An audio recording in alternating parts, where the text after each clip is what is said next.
Hey guys, welcome back to the channel. This is story about what if Rinnegan Naruto hates his family and leaves Konoha part 1. Before I start, please do support for more amazing content and comments for part 2. Do consider to subscribe my channel and share my video to your friends and check out the description as well. Let's start the video. People of Konoha stood in front of the Hokage Tower gazing upon their savior. Yondaime Hokage Namikaze Minato. I have before you the heroes of this village. These two children separately have both yin and yang Kyuubi chakra sealed within them. But do not fear, he said. Kyuubi's soul has been sealed in my son, as he brought up another baby with whisker marks on his cheeks. Kyuubi shall never appear again. You have not just me, but also these 3 infants, all 3 of my own children, to thank. The blonde man continued. I may be the one who sealed the Kyuubi, but it were my children who stopped the great demon from completely destroying our village. My children shall forever be known as heroes of Konohagakure no Sado. Crowd shouted roars of approval as their leader smiled at villagers. However, as he was exhausted from day, he missed little murmurs in the group of people. 12 years later, a young blonde-haired boy with whiskers looked out of window. His eyes shining purple with black concentric rings and dot in the middle. The Rinnegan. Suddenly his eyes changed color from purple to red as 9 tomes sprouted in his eyes, 3 on each concentric circle. His eyes were locked on a group of people. 2 12-year-old girls with red hair were training just outside. These 2 girls are Natsumi and Naruko Uzumaki Namikaze. 2-chan, Ka-chan, we did it, yelled Naruko. That's great girls, keep it up and you'll eventually surpass your Ka-chan, said Minato. Your father is right, but that's enough for now or you'll be late for school, said Kushina Uzumaki. But that everyone went inside to get ready. Boy's eyes shifted to blue color as he went to bathroom because he too needed to go to school. Well, I guess it's time to get ready, Nakayu-chan. He spoke to his tenant. How many times do I have to tell you? Don't call me that, yelled Kyuubi. You know I like that nickname, but I'll stop, Kurami-chan. There, better, said the boy. Much better, Naruto-kun, said now identified Kurami-chan. In the school he sat in his desk at the back of the class. He wore black t-shirt with kanji seal, black pants and sandals. He also had white cloak with Konoha symbol on the back. Namikaze Naruto, adult voice called out as the boy stood up and walked to the front of the class. Sure it is. He loved sarcasm. Some sent him annoyed glances while others chuckled at his remark. Although he was the son of 4th, he had no respect coming his way. From his age group it was only couple of annoying fangirls that only liked him because of his father. Everybody loves his sisters because since they had Kyuubi's chakra sealed within them, they were known as the saviors of village, while Naruto, being a container of Kyuubi's soul, was ignored and quite often scorned and seen as incarnation of demon. His sisters were best in the academy, known as the Namikaze princesses, while Naruto was the supposed dead last. A student exited the exam room. It was Natsumi. Her eyes held nothing but arrogance as she stared at Naruto. Good luck, Aniki, she said, mock in her voice obvious. Oh, thank you, Imuoto, Naruto replied, dripping with sarcasm. Hope you fail, she said with malice in her voice. Hurry up, Namikaze, we don't want to prolong this more than it needs to. Naruto merely gave a nod. From the corner of his eye he could see Naruto glaring at him with cold eyes. Alright Naruto, you have already done the previous tests such as Henge, Kawarimi, Taijutsu, written exam, etc. Right now you are asked to do 5 perfectly working clones. Judging from your difficulties last year I hope you trained well, said Iruka. This Naruto lazily made cross-hand sign and said Kage Bunshin no Jutsu in puff of smoke. 5 clones stood there looking at examiners. Of course he could do it without hand sign, but that would raise unnecessary questions. So do I pass? He asked. Yes, you pass with flying colors, answered Iruka as Mizuki stared off with hidden scowl. But I must ask, where did you learn Kage Bunshin? Did your father teach you? Asked Iruka. Naruto cringed at the mention of his father, but answered nonetheless. Nah, I seen him do it once and I just trained until I got it down, he answered. It wasn't a lie. He saw his father trying to teach his sisters Kage Bunshin during one of their morning training sessions. His eyes have powers of Manjutsu, Sharingan, Rinnegan, and also some unique powers special to his eyes, so he used Sharingan's ability to copy jutsu. Iruka smiled at Naruto. It seems he's going to become great ninja just like his father, he thought. Congratulations Naruto, you are now shinobi of Konohagakure, he said as he handed boy his forehead protector.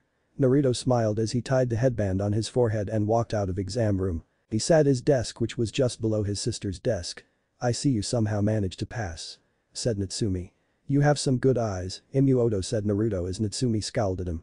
Don't get cocky, you're only 3 minutes older, you do stop it, Natsumi, said Naruto, but H tried Natsumi before she got interrupted again. He's not worth it, she said. Oh, that kinda hurts. I think I'll go cry to mommy and daddy that my sisters are mean to me, Naruto mock sobbed in melodramatic manner while his sisters glared at him. Weakling, I won't acknowledge you as my kin, nonetheless my Ani-chan. Even as the oldest you're not worthy enough to even be considered as heir to clan by our father. Once upon a time that remark would anger Naruto, but he didn't care about things like that anymore, so he just shrugged and decided to have some fun. Hey guys, Natsumi and Naruko just told me they're in love with someone in this class, and it's not that Ichigo had doubts. The boys shot out from their seat and crowded around the Namikaze girls, while Naruto made his way out of the crowd. It seems I'm going to have a brothers-in-law soon, he said. He could hear curses coming from his sisters. He ignored them as he took empty seat on the other side of the class near the window and just stared outside as if the current situation wasn't going on. He decided to talk to Kurami. I have a feeling that something is going to happen soon, Kurami-chan. Oh, and what do you think? Answered his inner tenant.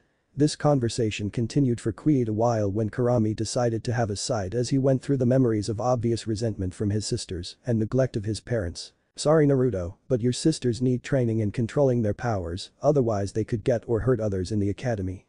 Minato stated. But I still don't understand why can't you train me early too at the same time, answered Naruto. Trust me Naruto, I will train you when you are ready. He said as both him and Kushina went back to training the twins. The day on birthday party I plan on letting the twins sign the Toad contract, he said. Do you think they're ready? Asked Kushina. They definitely have chakra for it and it would be good for them to have backup just in case they end up in danger. He answered and Kushina smiled. In fact, Minato continued, I've been thinking of making one of those two heir of clan. He said as Kushina gave puzzled look, but what about Naruto? Minato's look hardened at this. Naruto doesn't show any promise as a leader, nor as a shinobi, if academy grades are something to go by. I just think one of girls will be better choice. Outside the bedroom door stood young blonde with pained expression. Naruto then smiled fondly as he remembered the day he met Kurami. Blonde boy was in his bed crying himself to sleep. Just because he decided that if his family doesn't want him, he will stop trying to be part of family, doesn't mean he doesn't feel pain. Things like this take time. As he fell asleep he found himself in the sewer. He was wondering what the hell was going on when he heard woman's voice. Come closer child. He didn't know why, but he followed the voice until he stood before a huge cage with kanji seal on it. He figured it was Kyuubi who called, but in the cage was but darkness. As he came closer he could see beautiful girl around his age. She had long red hair and red eyes. She also had a pair of fox ears and 9 tails behind her. Kyuubi, he said. It was a statement.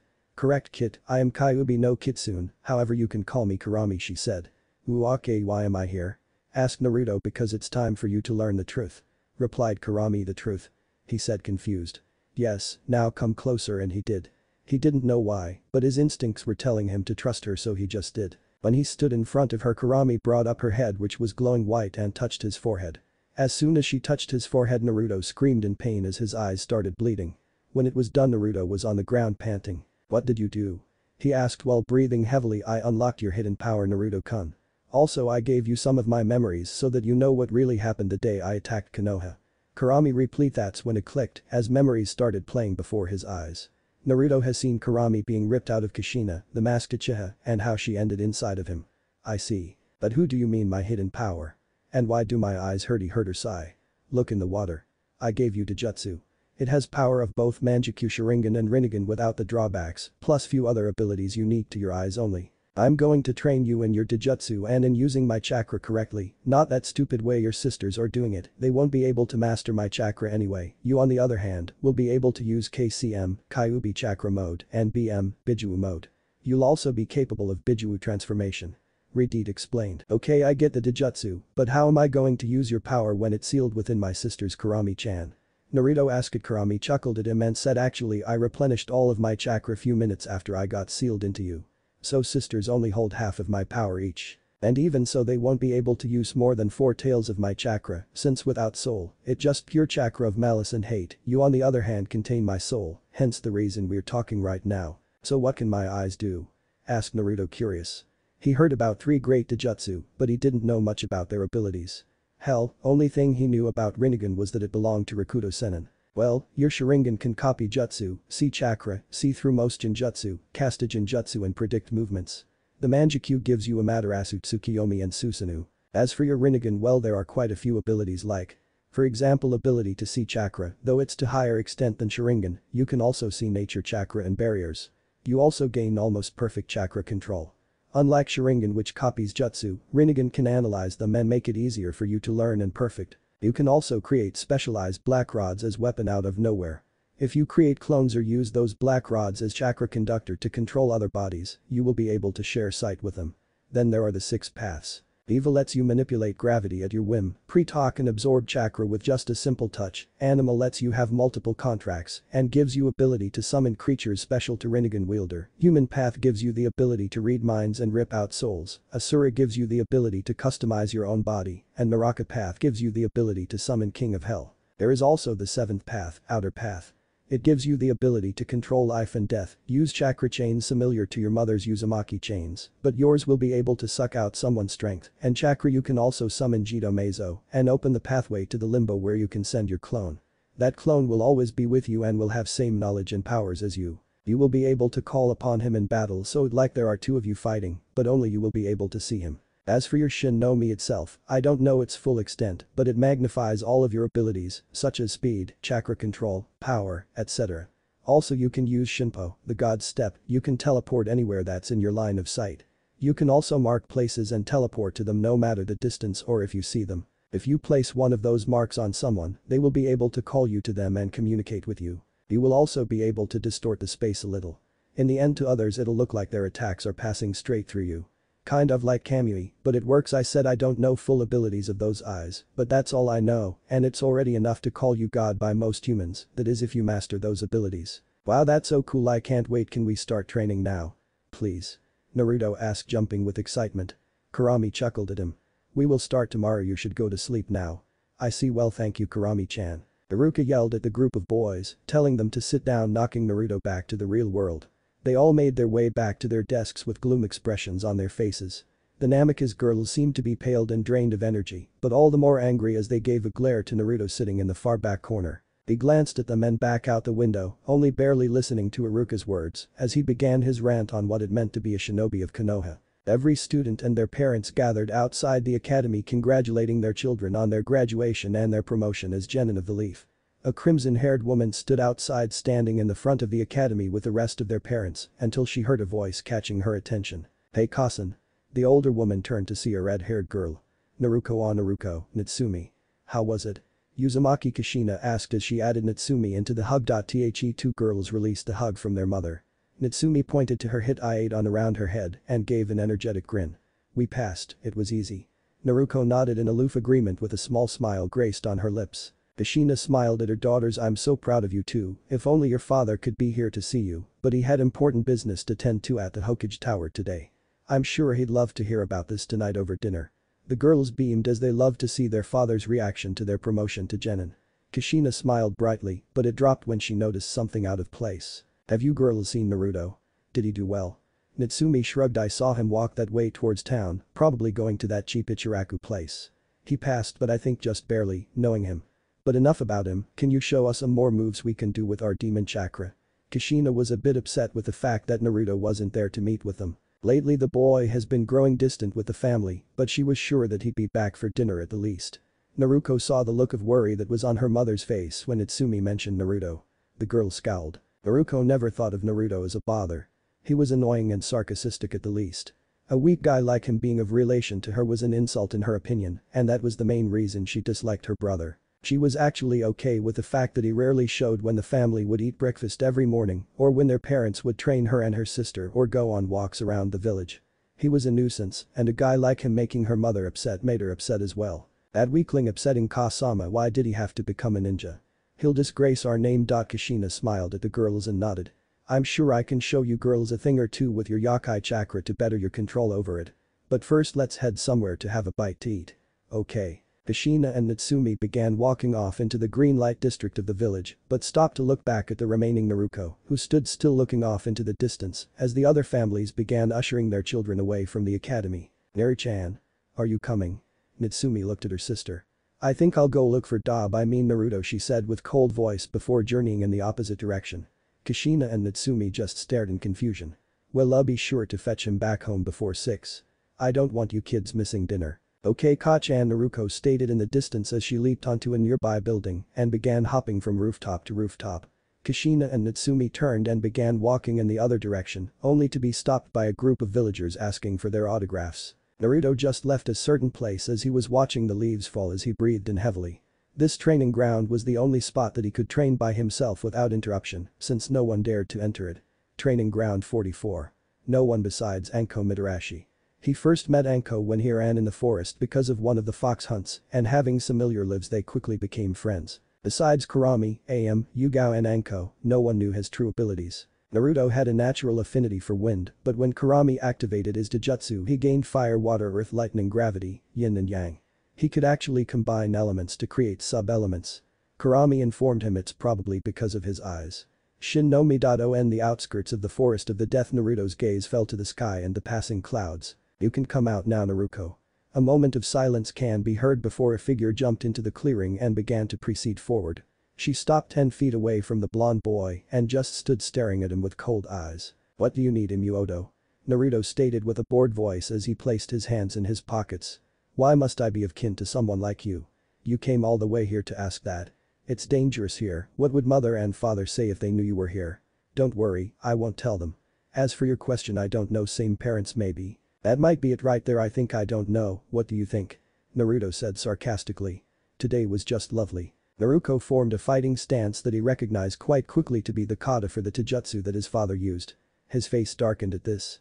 Huh, so that's how you gonna be, Naru-chan? I truly don't want to hurt you. Don't worry, because a dope like you can't touch me. But that she charged her brother with swift movements. Her first strike was aimed to Naruto's face, which he easily dodged in a lazy droopy manner. Naruto sent a swift kick below to Naruto's legs, which he then hopped over in a somersault, like manner. The red-haired girl took this time to send a strong right kick to the boy suspended in air. The kick connected with Naruto's side, but before Naruto could be sure to claim her short victory, Naruto exploded into smoke. Shadow clone, she thought. Naruto appeared behind her with a kunai to the girl's throat and a dull voice in her ear. Hi. Naruto growled as she elbowed the boy in the stomach. Naruto charged the boy with more strikes. Naruto channeled chakra into his light leg and kicked her. Naruto was sent flying, hitting the tree. Bastard. Oh, adorable, you're upset because you're losing. She formed a series of hand seals. Tsurugi Agushi no Jutsu, hair blade technique, Naruto shouted as her hair sprouted a life of its own and began spinning uncontrollably, destroying any trees in her vicinity. Naruto kept dodging until her hair dropped back to her shoulders and she began looking for the blonde boy who was nowhere to be found. She paused when she heard a chilling voice. Hey there. She turned slightly to see a kneeling Naruto behind her with his hands clasped together as if ready to perform a Kaiten jutsu. He stared at her with dull cold eyes and in the moment she was sure that he was going to kill her. You need a lesson in respecting your brother, you learn it now, though, the boy stated as maniacal grin reached his face. Naruto's eyes widened in horror. Konoha Taijutsu Aogi. Senengarashi. With that, Naruto's hand shot far up, a place where the sun doesn't shine. The red-haired girl's face went from horror to confusion to an awkward twist of pain to seething anger as she was pushed into the air, landing in the trees. Naruto stood to his feet and chuckled to himself, placing his hands into his pockets. As if anticipating what to happen next, the boy watched as an unstoppable force came rushing from the forest. The very trees began falling down at the sheer power this force displayed before it reached the clearing, to be revealed as very angry Naruto, whose face was both red from embarrassment and anger. You. She seethed as she rushed Naruto. She tightened a fist to be aimed at her brother's face. From out of seemingly nowhere a figure appeared blocking the fist. Naruto and Naruto were both shocked to find a tall blonde man who shared similar facial appearances as Naruto. He smirked as he brought the young girl's fist down to her sides. I think that's enough. The two young preteens both stopped their violent spout to focus their attention on the tall blonde man. He wore a long white trench coat that had designer red flames on the hems, and written on the back of said trench coat were kanji for Yondaime Hokage.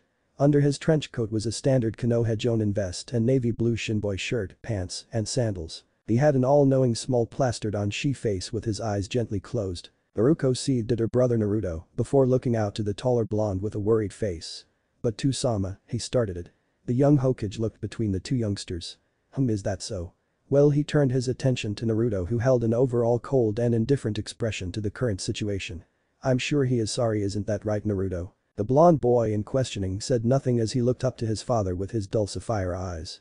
I have nothing to apologize for, she was the one that wanted to fight, I was just training alone, Naruto stated, pointing with his eyes to his crimson-haired sibling, who stared him down coldly with no remorse. The blonde Hokage looked between his two children with a sheepish expression as he could fully see their little stare-off taking place.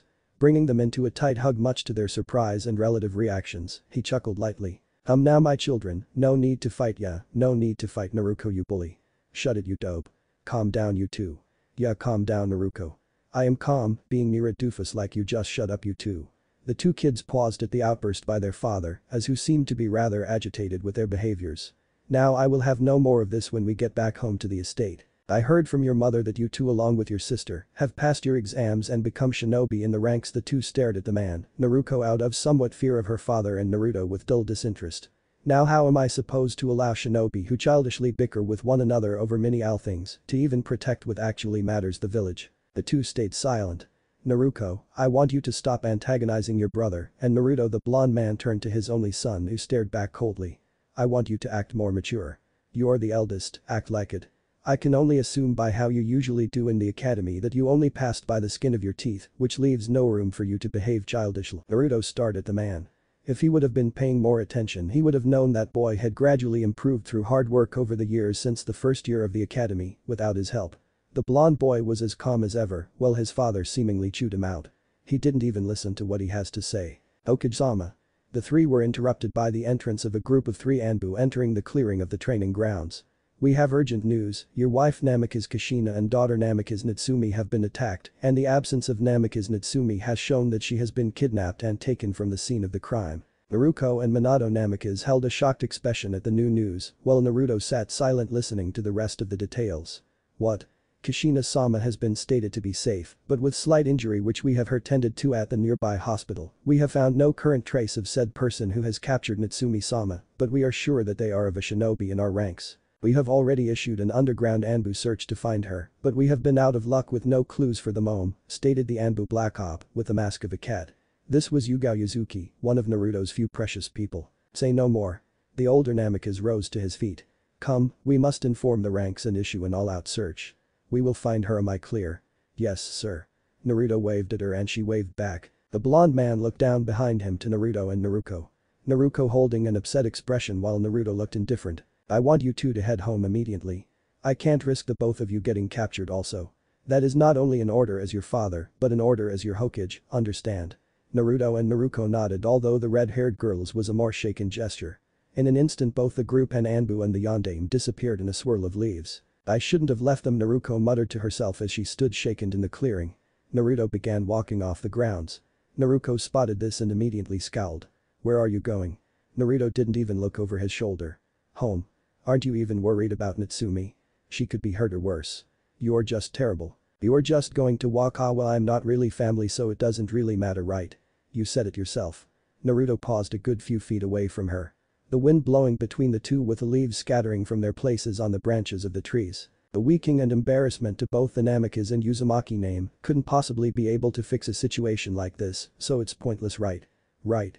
Naruko's scowl darkened as she stared at the back of the blonde boy. Right, wrong. She rose a red eyebrow at this as she watched Naruto snatch a flowing leaf from the air and turn towards a seemingly random tree as she heard him mutter something and then, as if the leaf had completely transformed into a kunai of sorts, suddenly flew out of his hand and pierced a tree. Her blonde brother chuckled at her as he walked towards the tree, noticing the leaf had impaled a small paper of the sort. It keeps people guessing, I suppose, to be an embarrassment that comes out on top an underdog. You should be able to notice sarcasm when you see it, Naruko Imuoto. The boy removed the razor-sharp leaf and in turn picked up the note in its wake. The red-haired girl stared at the back of her brother intently before her glare softened. Naruko walked up to him to observe said note. What is this? She stated in mild interest. I'm sure there was someone here, but they seem to have left a ransom note here and it's about Natsumi. Read it then. Quick. Naruto winced at the volume of the girl's voice. Geez, you're louder than what most people would assume you were. He placed a paper closer to his face as Naruko read from over his shoulder. Hi there, Namikaze brats, if you have not already known, I am the one who has your demon sister. If you want her to live, steal the forbidden scroll from the Hokage's office tonight and bring it to the training ground number 11 near the Forbidden Forest. You have 1 hour after the sun sets. Inform anybody about this note and I will cut her up real nice and pretty and send her to you piece by piece. Naruto's eyes narrowed at the wording of the note while he could feel the killer intent radiating from his sister Naruko. I'm going to kill him. Well, can't do that exactly until we get the forbidden scroll, right? Naruko looked at him in disbelief. Are you joking again? We have to tell someone, or are you stupid? He already stated what will happen if we tell anyone. We going to have to do this on our own, now come on, we have no time. Naruto stated aloud as he made a break from the training grounds to the Hokage Tower. Naruko followed suit. What if there is someone in there, we could get in big trouble. Odds are, everyone is too busy looking for Natsumi to care now. Are you gonna help me or go home? Naruto just continued to follow Naruto, which he took as a selection of the later option. Well, that was pretty damn easy, Naruto stated, carrying a large scroll strapped to his back, with his crimson-haired sister following suit as they began walking through the Hokage's library to the exiting door. I didn't know Sandaime-sama was a pervert to be tricked by such a jutsu, Naruto stated as she paused to glance back at the old man, who was now passed out in a puddle of his own nose blood and wrapped in some ninja rope and gagged. Naruto smirked as he turned to his sister. Warwick no jutsu is a pretty powerful jutsu. I made it after a will you shut it, we have a schedule to follow here, let's hurry and intruders. Get to Natsumi with the scroll, Naruto stated, dejected as she and Naruto noticed the newfound presence of Konoha shinobi in the Hokage's archives. The ninja began tossing dozens of shuriken toward the siblings. Naruto stood in front of Naruto, extended his hand and muttered Shinra Tensei. All of the shurikens stopped in the air and fell to the ground. Naruto watched shocked at what her brother did. Dope. We don't have time to play around, I'll deal with them quickly, Naruto said, not facing Naruto. But Naruto started but was interrupted by Naruto. Sorry for this, limbo, as every one of Konoha shinobi, one after another, was sent flying, hitting the wall, thus ending up knocked out. It's dark in here, there's no way they've seen my eyes. He thought. Naruto was rendered speechless from what she seen. Was this really the dope she knew? And what the hell was that technique? Let's go, we don't have time. Naruto said. Naruto just dumbly nodded and followed him. Naruto arrived at the tower to see all of the lights were still turned off and the rooms completely empty. There were no Chunin or even Anbu stationed anywhere in the building. As he made his way to the Hokage's room, his confusion grew. There were a team of Chunin-level ninja lying on the ground outside the Hokage's room unconscious. Who could have done such a thing? He turned around a corner in the hallway and spotted the door open to the Hokage's room. And on the floor, bound, was an elderly man in a robe. It was none other than Hiruzen Sarutobi, the Sandaime and previous Hokage. Naruto hurried forward and dropped onto the ground beside the Hokage. He saw that he was bound and gagged. After some time he finally managed to free the old man. He looked around the room to see it wrecked to a mild degree with papers lying about what happened here. Don't ask, snapped the third. Listen, Naruto, I know, he and Naruto stole the forbidden scroll. Mizuki told me part of the militia were being organized to track them down. I don't understand why they didn't inform Yondaime-sama, but then again they are in search of Hiruzen, interrupted. Mizuki told you that? Yes. Why, what's wrong? Don't worry about it. I heard from Naruto and Naruto's conversation that they were taking the scroll towards the training area near the entrance of the Forest of Death. Head there and intercept them quickly. This may have something to do with the kidnapping of Minato-kun's youngest daughter Natsumi. Yes, Sandaime-sama. With that, Naruto quickly left the room, carefully navigating through the bodies of unconscious ninja. Let me go. Do you know who my daddy is? I'm sure he's on his way right now with an army of ninja to rescue. Will you shut up, you little bitch? You've been yapping your gums this whole damn time. If your dumb siblings weren't bringing that lovely scroll for me, then I would have killed you slowly and painfully long before. Mizuki had the girl in rope bind and seals as he held her over his shoulder by waist. The girl was struggling the entire time. Mizuki laughed. Good thing I placed those restriction seals I received from Orochimaru-sama on ya, or you would have been more trouble than you're worth. It's kinda funny how you're practically useless without that chakra, hehe. The girl was on the verge of tears as she began to lose hope for help. As if on cue, a series of kunai came flying towards the silver-haired Chunin. He quickly dodged the barrage and positioned himself on another tree branch, with the young Namikaze girl still over his shoulder kicking in confusion. Naruto and Naruto appeared on an opposite branch, ready to engage their old Chunin instructor. Mizuki-sensei, yep, it's me, I'm the kidnapper, but enough about that. He paused as he gave a mock glance. I see that you have the scroll with you. Naruto chuckled. Yes, I have the scroll, but you're not getting it. He said. Both girls looked at Naruto with wide eyes. What the hell are you talking about? We have to save Natsumi, yelled Naruto. She's right, demon, give me the scroll otherwise she dies. Mizuki said, gesturing to Natsumi. Oh, she will? Naruto asked. Mizuki glared at Naruto for a little while. Then Naruto sighed. Well, this is getting boring, so yeah, Naruto said as he brought his right hand up. A said Banshu Tenin effect was instantaneous as Natsumi flew out of Mizuki's hold straight to Naruto, who grabbed her. Everyone except Naruto was shocked. What the fuck did you do, demon? Yelled Mizuki. Naruto chuckled. You're not very intelligent, are you, Mizuki-sensei? I saved her, of course. Naruto saw Mizuki shift his stance, getting ready to fight, and he smiled. His Shin no Mi activated, 9 tomes spinning lazily. So you wish to dance? Naruto asked, but I am in no mood for dancing, so at least let me make the first steps. Naruto said as he once again extended his hand towards Mizuki. Go fly, Shinra Tensei, Naruto said as Mizuki along with whole tree was sent flying. Natsumi and Naruto were wide-eyed from what they've seen. Was this really the Naruto? Naruto turned around and looked at his sisters. So? Is she okay? Naruto smiled at him as she answered while she seemed so. Natsumi frowned at Naruto. Naru-chan, thanks for saving me, but what's dope boy, look out. Yelled Naruto as she shoved Natsumi to the side. She knew that there was no way she would be fast enough to dodge, so she closed her eyes and waited for pain.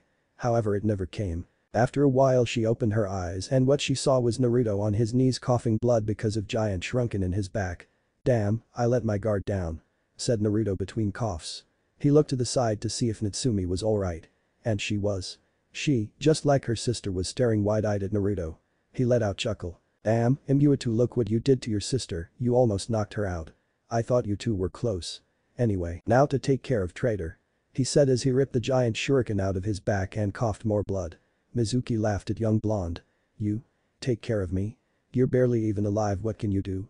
He asked with amusement clear in his voice. Naruto just stood there, still shocked, not knowing what to do. Natsumi moved next to Naruto, but just like her sister she was silent. Suddenly Naruto was covered in golden shroud of chakra, on his neck 6 Magatama appeared, in front his bangs taking appearance of 2 horns, his clock swishing furiously as 9 giant chakra tails appeared behind him. Also 2 black sticks appeared in his hands at the same time as 9 black balls appeared behind him. Finally on his forehead formed a Rinnegan-like mark. With Kurami's chakra I'll be fine, but if I want to fight I have to reveal my 6th-path Sage Mode too, just to accelerate the healing process. Damn it, I can't believe idiot like Mizuki managed to reveal so much.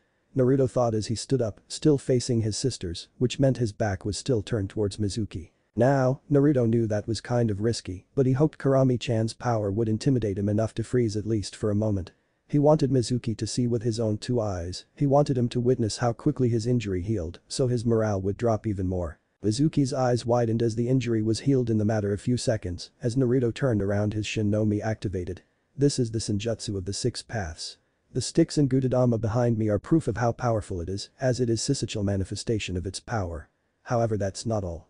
The chakra shroud and tails are not my power, nor it is power of the 6 paths. Naruto broke eye contact with Mizuki and looked at his sisters over his shoulder, who were staring at him wide-eyed. Watch closely, this is how you use Kyuubi's chakra. Naruto took a step forward and looked at Mizuki. I admit, I underestimated you the first time, however I won't make same mistake twice. That being said, you don't stand a chance either way. Right now I only possess little bit of old man 6 paths power, however, even that little bit of his power is more than enough to deal with you. He said as he crossed the 2 sticks together and one of the Gudadama flew towards Mizuki at high speed. Mizuki didn't even have time to blink as the weird black sphere hit him hard in the chest and sent him flying screaming in pain. The Gudadama returned to Naruto's side as he chuckled and said. Whoops, sorry, I forgot, I promised to show you how to use Kyuubi's chakra, I hope you'll stand up again. And he did. And he was pissed.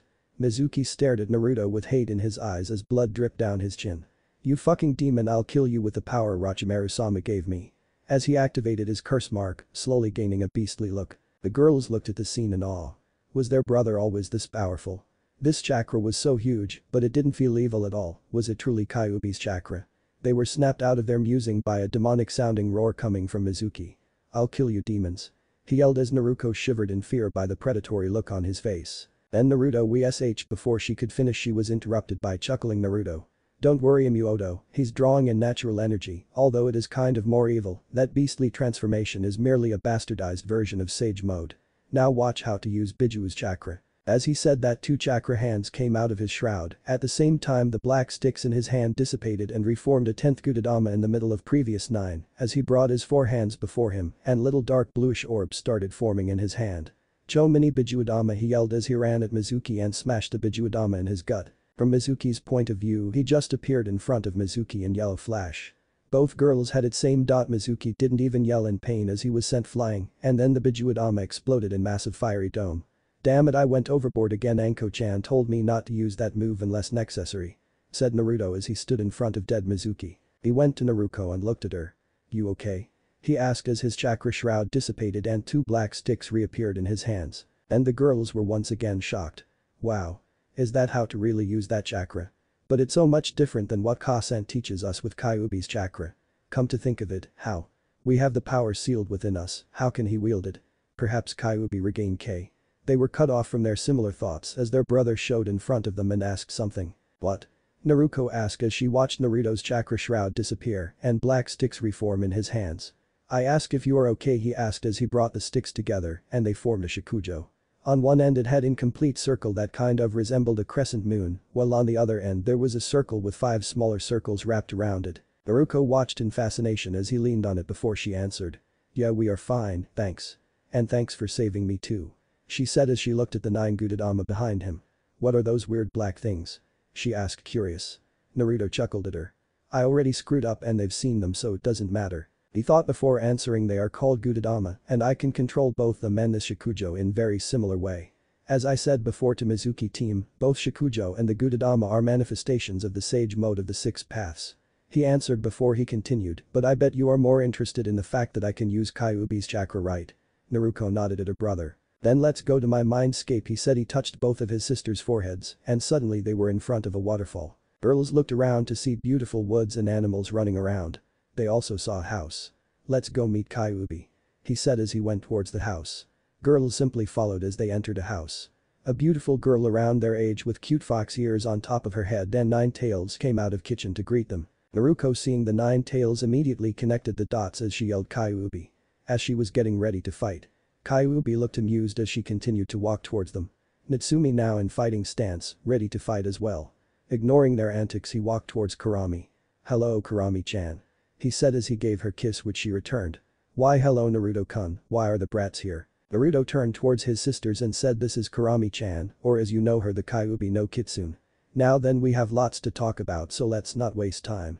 Naruto said as he and Kyuubi proceeded to explain everything to girls. Kyuubi not only explained how she trained Naruto and his abilities, but she also told them about his life, much to Naruto's annoyance, but with one swift glare, Naruto stayed silent and let her tell what she wanted. Wow.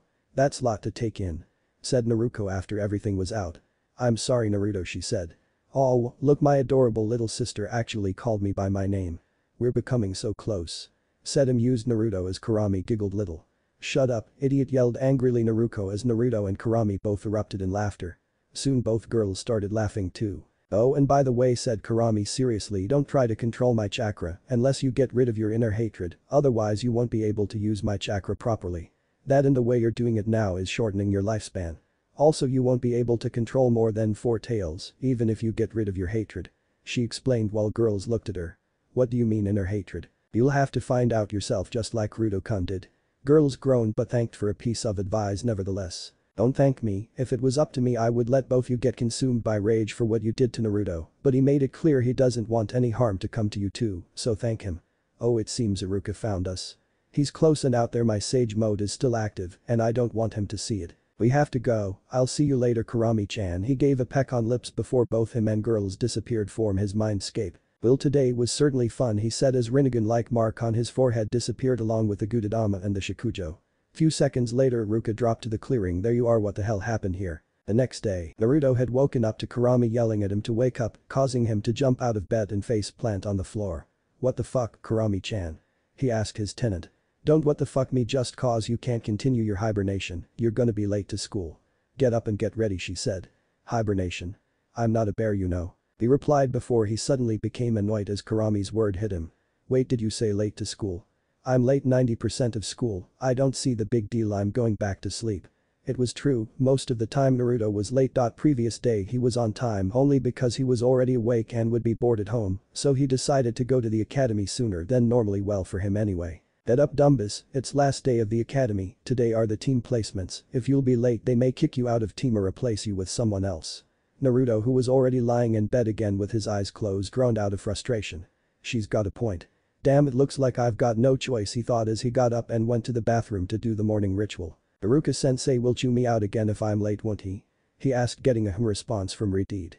I like him, but seriously it is just stupid academy, no need to take it that seriously. When he came out he was in his black attire wearing same white cloak with symbol of Konoha on the back.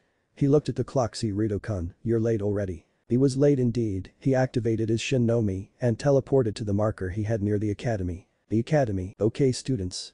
Today you are officially Genin. Because this is the lowest level, you will be assigned to a 3-man team under a Jonin sensei. Now remember to work as a team. Said Iruka as he started to read out the teams from 1 to 6. Team 7 consists of Naruto Uzumaki Namikaze, Natsumi Uzumaki Namikaze. With that most of the boys were thinking me, please let it be me, but alas, it wasn't meant to be, and Naruto Uzumaki Namikaze, and just like that everyone deflated under Kushina Uzumaki Namikaze. Sensei. Why does Naruto have to be on their team? He is just going to get in the way. I would be a lot better choice. Whined Kiba, hoping to get on the team with Anamika's girls. So? I'd be in the way. A voice said, causing everyone to look up towards the voice. Many girls started drooling, including Ino. Naruto may have been a dead last, but a hot one. Well, that's what she thought. Naruto dropped down on the floor, landing on his feet and going to his usual seat. On his way he noted two strange things. First, everyone was staring at him. He was usually ignored, so this was new to him. He didn't care though, so he dismissed it. Second, when he looked at his sisters, they didn't aim a cold glare his way. "When did you get here, idiot?" demanded Sakura. "How did you do that?" asked Sasuke, getting everyone's but Naruto's attention. Naruto was knocked out of his musing by someone's voice.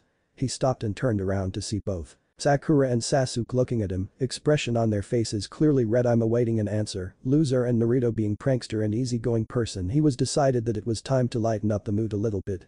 "You said something?" he asked, getting a few chuckles and scowls from Sakura and Sasuke. He turned around and went to his seat. When he sat down he heard Naruto's voice. "You're late again, dope," she said. Naruto turned around with chuckle escaping his mouth as he looked at her. "Were you worried about me? We really are becoming close, aren't we?" he asked, amusement clear in his voice. What? "No, I was just saying that you almost lost your chance to become ninja like the dope you are," she said angrily. Naruto was about to retort when the door flew open and revealed Kushina. "Team 7, meet me on the roof in 5 minutes," she said cheerfully as she then disappeared in the swirl of leaves. "What the hell?" was one common thought in whole classroom. Naruto didn't waste time as he really didn't care about other teams. He just got permission to leave, so he left in the swirl of fire. Natsumi and Naruto glanced at each other before they both shrugged and ran out of classroom. "Since when can the dope do that?" Sasuke broke the silence, fuming with anger. "He got bested by nobody. It's a elite." Nobody answered as they were wondering the same thing. "Well, anyway," said Iruka, "let's continue with team placements. The academy roof. Okay, you'll all introduce yourselves. Likes, dislikes, hobbies and dreams." "I'll go first," said Kushina as she looked at her children. "I like my family, I dislike bad people, my hobbies are spending time with my family, and my dreams have already been fulfilled when I got married and have children," she said. "She dislikes bad people. What is she, 5?" thought Naruto. Kushina pointed at Natsumi and said, "You're next." "My name is Natsumi Uzumaki Namikaze. I like my family, I dislike those who threaten my family, my hobbies are training, and my dream is to become Hokage one day," she said. Kushina nodded at her daughter as she pointed at her second daughter. "Your turn," she said. "My name is Naruko, I like Dango and my family, I dislike perverts, my hobby is training, my dream is to surpass you," she said as she pointed at her mother. Kushina looked at her for a little while and then she smiled at her. "Naruto-kun. My name's Naruto, I like Ramen and my precious people, I dislike rapists and judgmental idiots, my hobby is pranking, and my dream is to succeed to Rakuto Sennin," said Naruto. You do know he was probably just a myth, right?" asked Kushina. "Never thought I'd hear that coming from an Uzumaki. After all, we are his descendants." "Oh well, believe what you will." He told him that Rakuto was basically her father and that she was created by him. He knew he was no myth. "I still don't see what's the point of introduction, we already know each other," Naruto said. "What's the point of coming here?" "The real test," answered Kushina. "Follow me," she said as she turned around, but she heard a voice. "What do you mean the real test? We already passed the exam, right?" said Natsumi. "That was just to weed out those that don't have potential as shinobi. The real test starts now," answered Kushina before she leapt from the rooftop and went to the empty training ground. Triplets following her. When they arrived to training ground 7 they dropped in the clearing. Kushina brought out 2 bells and strapped them to her waist. "You've got 3 hours to get the bells. The one that doesn't get bell fails and will be sent back to the academy. Simple, right?" she said. Naruto could sense a lie in what she said. Kurami's negative emotion sense caught it. He started thinking over it and soon he figured it out. "So only 2 of us can pass?" asked Naruto. Kushina didn't answer. She just looked at her daughter before she said, "Okay, let's begin." "Start," she said as Naruto and Natsumi leapt to the woods hiding. Kushina looked at Naruto who just stood there. "Shouldn't you hide too?" she asked. Much to her surprise, Naruto shook his head and said, "I've already figured it out. We either fail together or we pass together. This is about teamwork," said Naruto, shocking Kushina at how quickly he figured it out. "I would tell them, but that would be kind of cheating since they are supposed to figure it out themselves. Until they figure it out I'm just going to dance with you," he said before he shifted to his fighting stance. Kushina saw this and too got ready to fight. "You think you can take me alone?"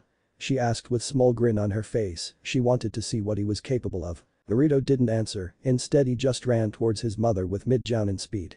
Kushina was surprised how fast he moved, but she managed to dodge Naruto's strikes with relative ease. Naruto wasn't really fighting seriously, but he got so absorbed into trying to hit Kushina and dodging her strikes, he didn't even notice they were gaining speed. By now both of them were using cage-level speed when both of them threw punch at each other's face, but caught it with other arm. They both jumped back and looked at each other. He was supposed to be the dead last, and yet I actually have to fight him seriously. When did he acquire such skills? How did I miss it? Kushina was torn between being happy for her son or being sad she didn't even know he was this good. At the same time Naruto was just standing there waiting for his mother to make move, but she was taking too long and he was getting bored, so he decided to act. Well, since you aren't taking any steps, Suiton. So Suiton no jutsu, he said as a giant water dragon formed behind him from the water particles in air and went straight for Kushina. If Kushina wasn't shocked before, she definitely was now. Such strong water affinity to do high-rank water jutsu with just one hand sign and without any water. She thought as she threw couple shurikens at Naruto who simply dodged them. Suddenly chains erupted from his mother's back and went for him. Those are going to be pain to deal with, he thought as he dodged first few chains, but he knew eventually he would be caught, so he decided to do something else. As next chain went for him, he made one-handed hand sign as he ducked and placed other hand on the ground. Doten. Doryuheki, he said as wall suddenly rose from ground in front of him. The chain flew straight into it but didn't went through. Naruto jumped on top of wall and threw couple of his own shurikens at his mother. Shuriken cage bunshin, he said as suddenly instead of 2, there were 50 shurikens flying at Kushina, who was forced to jump away. She made couple of hand signs before calling out her jutsu. Suiton. Suiton no jutsu, said Kushina as she landed beside a small pond. Water in the pond immediately took appearance of dragon and went for Naruto. Kushina grinned when the water dragon hit Naruto. Her grin disappeared when Naruto on top of wall puffed out of existence. When did he the wall? She thought as she looked for Naruto. She turned around when she felt something was wrong and all she saw was Naruto's foot before she got hit. Naruto grinned when he kicked her in the face. I really don't hate her, but that was fucking satisfying. That all you got? Naruto taunted. In the trees near the fight were Natsumi and Naruto looking at fight. They've already seen what Naruto is capable of, but it was still amazing to see he was able to fight toe-to-toe with their mother, someone both girls wanted to surpass. They couldn't understand why Naruto would want to keep his abilities secret, but since he pretty much saved their lives, they agreed to keep it a secret. I still can't believe they actually thought that story was true. Both girls thought when they remembered what Naruto said that night when asked about Mizuki. Naruto said that Mizuki used bunch of exploding tags and blew himself up on accident. Or at least what he thought was an accident. They looked on as Kushina spit blood from her mouth. When she looked up at Naruto she had huge grin on her face. She was using less than 40% of her actual power, but it was still amazing that her son was able to keep up. That would put him on low jounin level. Kushina being cage level Kunoichi, the only ones from Konoha that could defeat her were Minato, Hiruzen and the Sannin. I'm just starting, Naruto-kun. She said as her huge grin somehow got even bigger and Naruto could swear he could see small stars in her eyes. This is getting exciting. This is our chance, both girls thought as they looked at each other and nodded. Naruto threw few kunes towards Kushina who jumped back. Heh, I actually forgot about those two for a second. Good thing I didn't let my guard down. She thought as she dodged kick from Natsumi. She was about to counterattack, but another set of kunes flying towards her forced her to retreat. She looked for Naruto, but she couldn't find him, though she knew he was watching. She looked at Natsumi and Naruto who now stood beside her sister. It seems the girls have figured it out. Both Naruto and Kushina thought. But I still want to finish our dance fight. Not knowing they were thinking the same thing. Red chakra started to cover both girls, then one after one 3 tails sprouted from their chakra cloak. Kushina seeing this shifted into fighting stance. Show me what you got, she said. Naruto launched forward intending to punch her mother, but Kushina sidestepped and kicked her, sending her flying into the woods. She then moved to the side, barely evading Natsumi's punch. Kushina grabbed her daughter's arm as she kneed her in the stomach. Kushina jumped as she went through hand signs. Demonic Heart. Hell viewing technique. Natsumi fell on the ground and Kushina disappeared into the forest looking for Naruto. Natsumi woke up to the sight of her siblings both on the ground, their bodies unmoving. Naruto's eyes opened and looked at Natsumi. Run, Natsumi-chan, she said. Natsumi was freaked out, trying to figure out what happened. She was trying to become genin and she passed out while fighting her mother. Then she sensed some kind of disturbance in chakra and that's when it clicked. Jinjutsu, she thought before doing hand sign kai. She said as everything went blurry, then she found herself at the same place she fought her mother. Where is everyone? She thought as she was jumping through forest looking for someone. I have to find Natsumi, otherwise I'm screwed. Thought Naruto as she was jumping from tree to tree. She looked ahead and she saw Natsumi coming towards her. Neri-chan, are you okay? She asked when she saw her sister. Yeah, I'm fine, but I don't know where Kachan is. As if on cue few chains appeared. I'm right here. Said Kushina with grin. Girls looked down and indeed there on the ground stood Kushina with predatory look on her face. Girls immediately ran while dodging their mother's chakra chains. They could use the Uzumaki chakra chains too, but compared to Kushina their chains were weak and they had hard time controlling them, so they decided to run. They came into clearing and stopped. Few seconds later Kushina appeared. Well, it seems this exam will end in the same place it started. Said second Kushina, which appeared behind girls. Cage Bunshin, they thought. They also noticed that indeed they were in the same clearing they started their test. You did good, Naruko-chan, Natsumi-chan. Said the third Kushina. Girls looked at her and asked, what do you mean? Kushina just smiled and said this. As the two Kushina clones sent chakra for girls, wrapping them in chains. Unable to move, girls looked at their mother. How did your chains get so fast? They were always this fast, answered Kushina. Suddenly Naruto appeared in the clearing. How much time do we have left? He asked. 2 minutes. If you didn't get the bells in 2 hours, I doubt you. Why she didn't get to finish because Naruto interrupted. 2 minutes is more than enough time. He said as he brought out few smoke bombs from his pouch. Kushina got into the stance awaiting his next move. Naruto dropped the smoke bombs under his feet and was enveloped in smoke. He activated his Rinnegan, outstretched his hand, and whispered Banshu Tenin. Kushina didn't even notice that the bells were detached from her hips and fell on the ground as 3 Narutos came out of smoke. First threw shurikens at her which she dodged, the clones then ran at Kushina fighting her and forcing her back. The third original Naruto stopped at the spot his mother stood previously and took the bells. Kushina was surprised when all of a sudden the 2 clones puffed out of existence, leaving only original Naruto, who had the bells in his hand. She looked down and she noticed that she didn't have her bells. When did he? How did he? He train of thought was interrupted when Naruto started talking. I will give both bells away to Natsumi and Naruko, meaning I sacrifice myself for the team. He said as he gave them bells. Kushina dismissed her clones seeing that test was over. We all pass, right? Asked Naruto. Yes, you pass. But I have to ask, how did you get the bells? Asked Kushina, still trying to figure out how did the bells end with Naruto. You dropped them. I just picked them from the ground. The smoke was just distraction, also it would be easier to move you from your original spot if you didn't see what I was doing. And when you were dealing with the clones I just picked them up. He said. He forgot to mention that the reason she dropped her bells was his gravity technique. He's hiding something. Whatever he did in that smoke, I'm sure that's when my bells fell. It felt like some unknown force was pulling me. Though it was only for the second and it was weak, I could feel it. Instead of voicing her thought, she smiled at Naruto. I see, that was smart, she said. Okay, from now on you are officially Team 7, our first mission is tomorrow, so make sure you're well rested. Kushina said. Right after that, Naruto disappeared in the swirl of fire. Let's just go home, said tired Natsumi.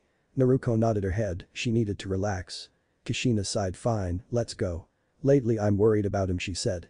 He seems to be distancing himself from us. But don't worry, me and Minato-kun will figure something out. The girls looked at their mother. Lately. He's been like that for years now and you notice it now. Thought the girls. Neither Natsumi nor Naruko voiced that thought though. It would open the door for long conversation and they were too tired. Hokage office. Minato sat in his office, looking at the jonins in front of him. Today was the day. They decided whether or not the teams will become genin. Surprisingly, even Kushina just stood there silently, not being her hyperactive self. Something serious must have happened for her to be like that. Everyone in the room thought. Alright then everyone, it's time for your report on the genin test. Aoba started. Team 1 failed. All of the teams failed until it was Kushina's turn. Team 7 passed. She said with smile. Kurenai glanced at Kushina, who was one of 2 people that have never passed a team. With all the cheery stuff it was kinda hard for her to image Kushina not passing everyone, but when she heard gasp from others, she believed it was true. I'm not the only one changing traditions this time around. Asked Kakashi. Asuma watched his friend Kakashi with interest. He never thought that Kakashi will ever pass a team, but it seems that he was wrong. As the matter of fact, Kakashi said so himself, and not only that, but apparently Kushina too. Minato was actually surprised. Kushina passing team is one thing as he was expecting it, but Kakashi passing his team as well. Very well, next. As he nodded at Kakashi. Team 8 passed. Kurenai stated. Team 10 is also passed. Asuma said. Hokage-sama. Kushina asked in her ninja mode, completely serious. Minato nodded. Is there something you need? Actually yes there is. It's about Naruto. Minato noted while everyone else straightened up. Just by the look on her face they were sure this is what made her so serious. Is there something you can report about Naruto? Minato asked. Kushina nodded. He definitely isn't genin. Said Kushina. Minato raised his left eyebrow. If he isn't capable of being genin, then why did you let him pass? Kushina shook her head no, as if saying that's not it, and tried again, realizing how her word sounded and could have been taken. Naruto definitely isn't genin. She said once again firmly, before continuing, he is high chunin, maybe even low jonin. I didn't fight him using all of my power, but I actually had to be serious. Everyone was now looking at Kushina like she grew second head. After all, she was talking about the dead last right. Please do tell. Said Minato, curious where this was going. From what I can see, he is calculative and calm during battle. He has high affinity for water. To the point where he performed high-rank water jutsu without any water around him and with just one hand sign. He also developed earth affinity. Als Kushina continued before being interrupted. Wasn't he the dead last? Asked Kurenai, Kakashi and Asuma nodding in agreement. Even Minato had hard time believing it. Kushina glared at Kurenai for interrupting her. He was. Kushina stated, or maybe it was just an act. Doesn't matter, now where was I? Ah yes, he also has incredible low cage level speed, maybe mid cage, but I am leaning towards low cage little bit more. Overall I would say he is high A class shinobi. I see, is there anything else? Minato asked. No, that's all. Kushina said, choosing to leave out the smoke bomb incident and the mysterious pull she felt during their test, since she herself did not understand what was going on and it could be just her imagination. Minato nodded and gave a sign for the jounin. Dismissed. He said as they all left, and he closed his eyes. No use thinking about it. He opened his eyes after few seconds and took a peek at his table and a stack of paperwork already there. So much, he said, feeling dread overcoming him at the mountain of papers. 1 week later, Naruto and his team just returned from their mission. Team 7 loved this particular mission, while everybody else hated it. The mission was capture Tora the cat, and all Naruto had to do was walk up to it and pick it up. Just like that. Easy money. Naruto though liked this mission for different reason. Actually, he likes all D ranks. His reason was simple: instead of going himself he could just create a shadow clone, and with idiotic missions like that it wouldn't be dispelled, meaning he could sleep in or train. Now they were in the assignment room, and poor Demon Cat had her life almost squeezed out of her by Daimyo's wife. Miss Naruto started. Maybe if you gave her some snacks she wouldn't run, or maybe, just maybe, if you weren't trying to squeeze her to death she would stop. Naruto said with smile on his face, as if pointing out obvious to a little child, even though what the fuck in his voice was obvious. To everybody's surprise, the woman didn't even acknowledge him and just walked off. We have finished our mission and we came to request another one. Stated Kushina. Yeah, and make it a C rank while you're at it too, San. Exclaimed Naruto. Natsumi pitched in as well. Yeah, these D ranks are getting ridiculous.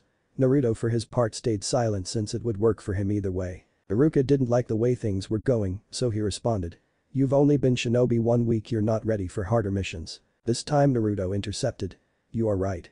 He said calmly, we are only shinobi for 1 week and yet we've already done the required number of missions to be enough for our first C. It seems Naruto's right. Team 7 has completed 62 missions, Minato said, looking at some papers, and required amount is 50. But Hokage-sama, are you sure they are quite ready? Iruka asked with a concerned tone. Hokage just nodded.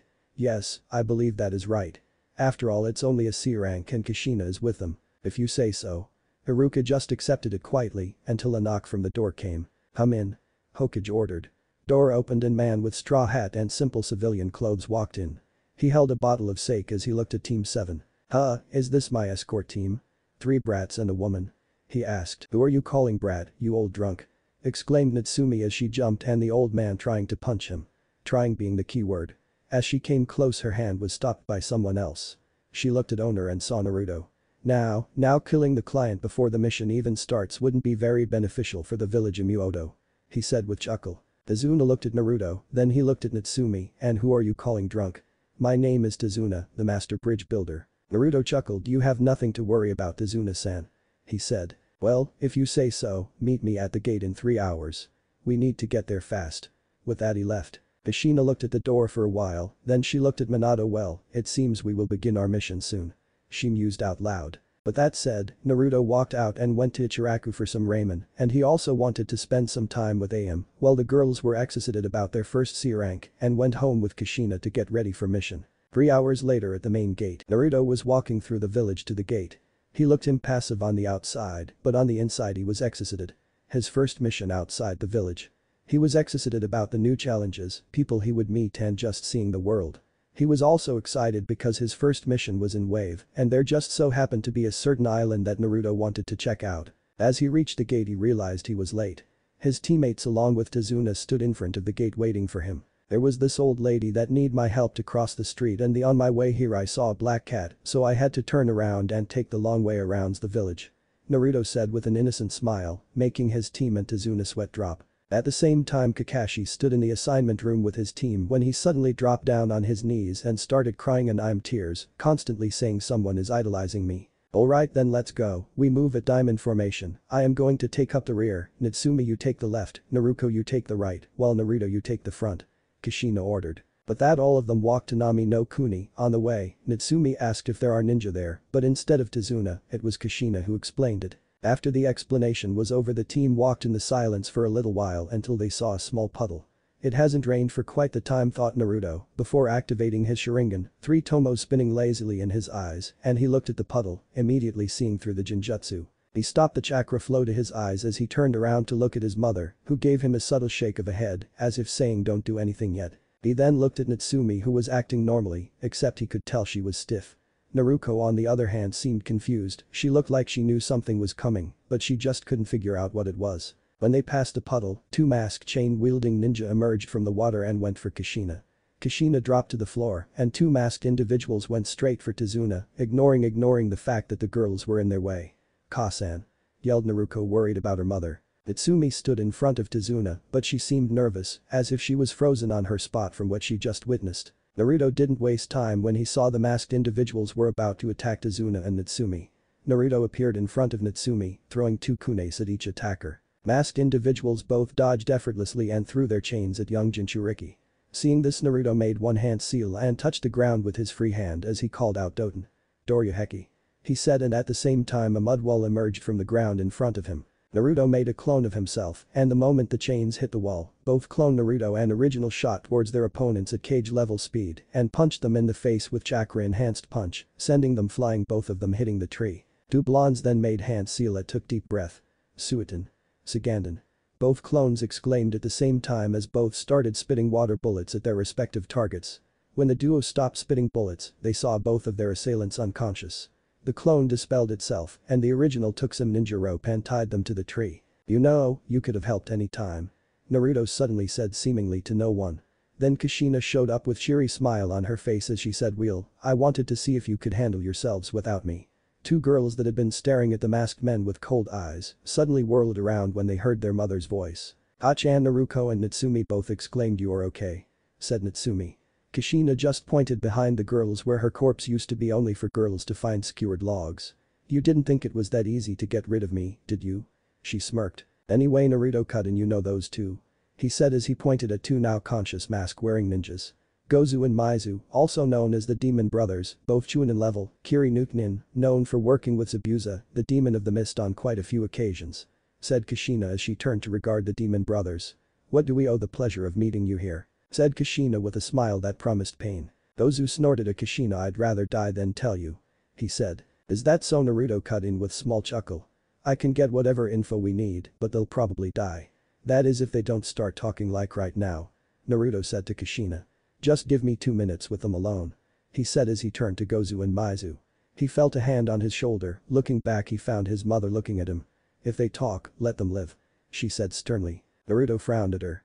"Don't misunderstand what I was saying.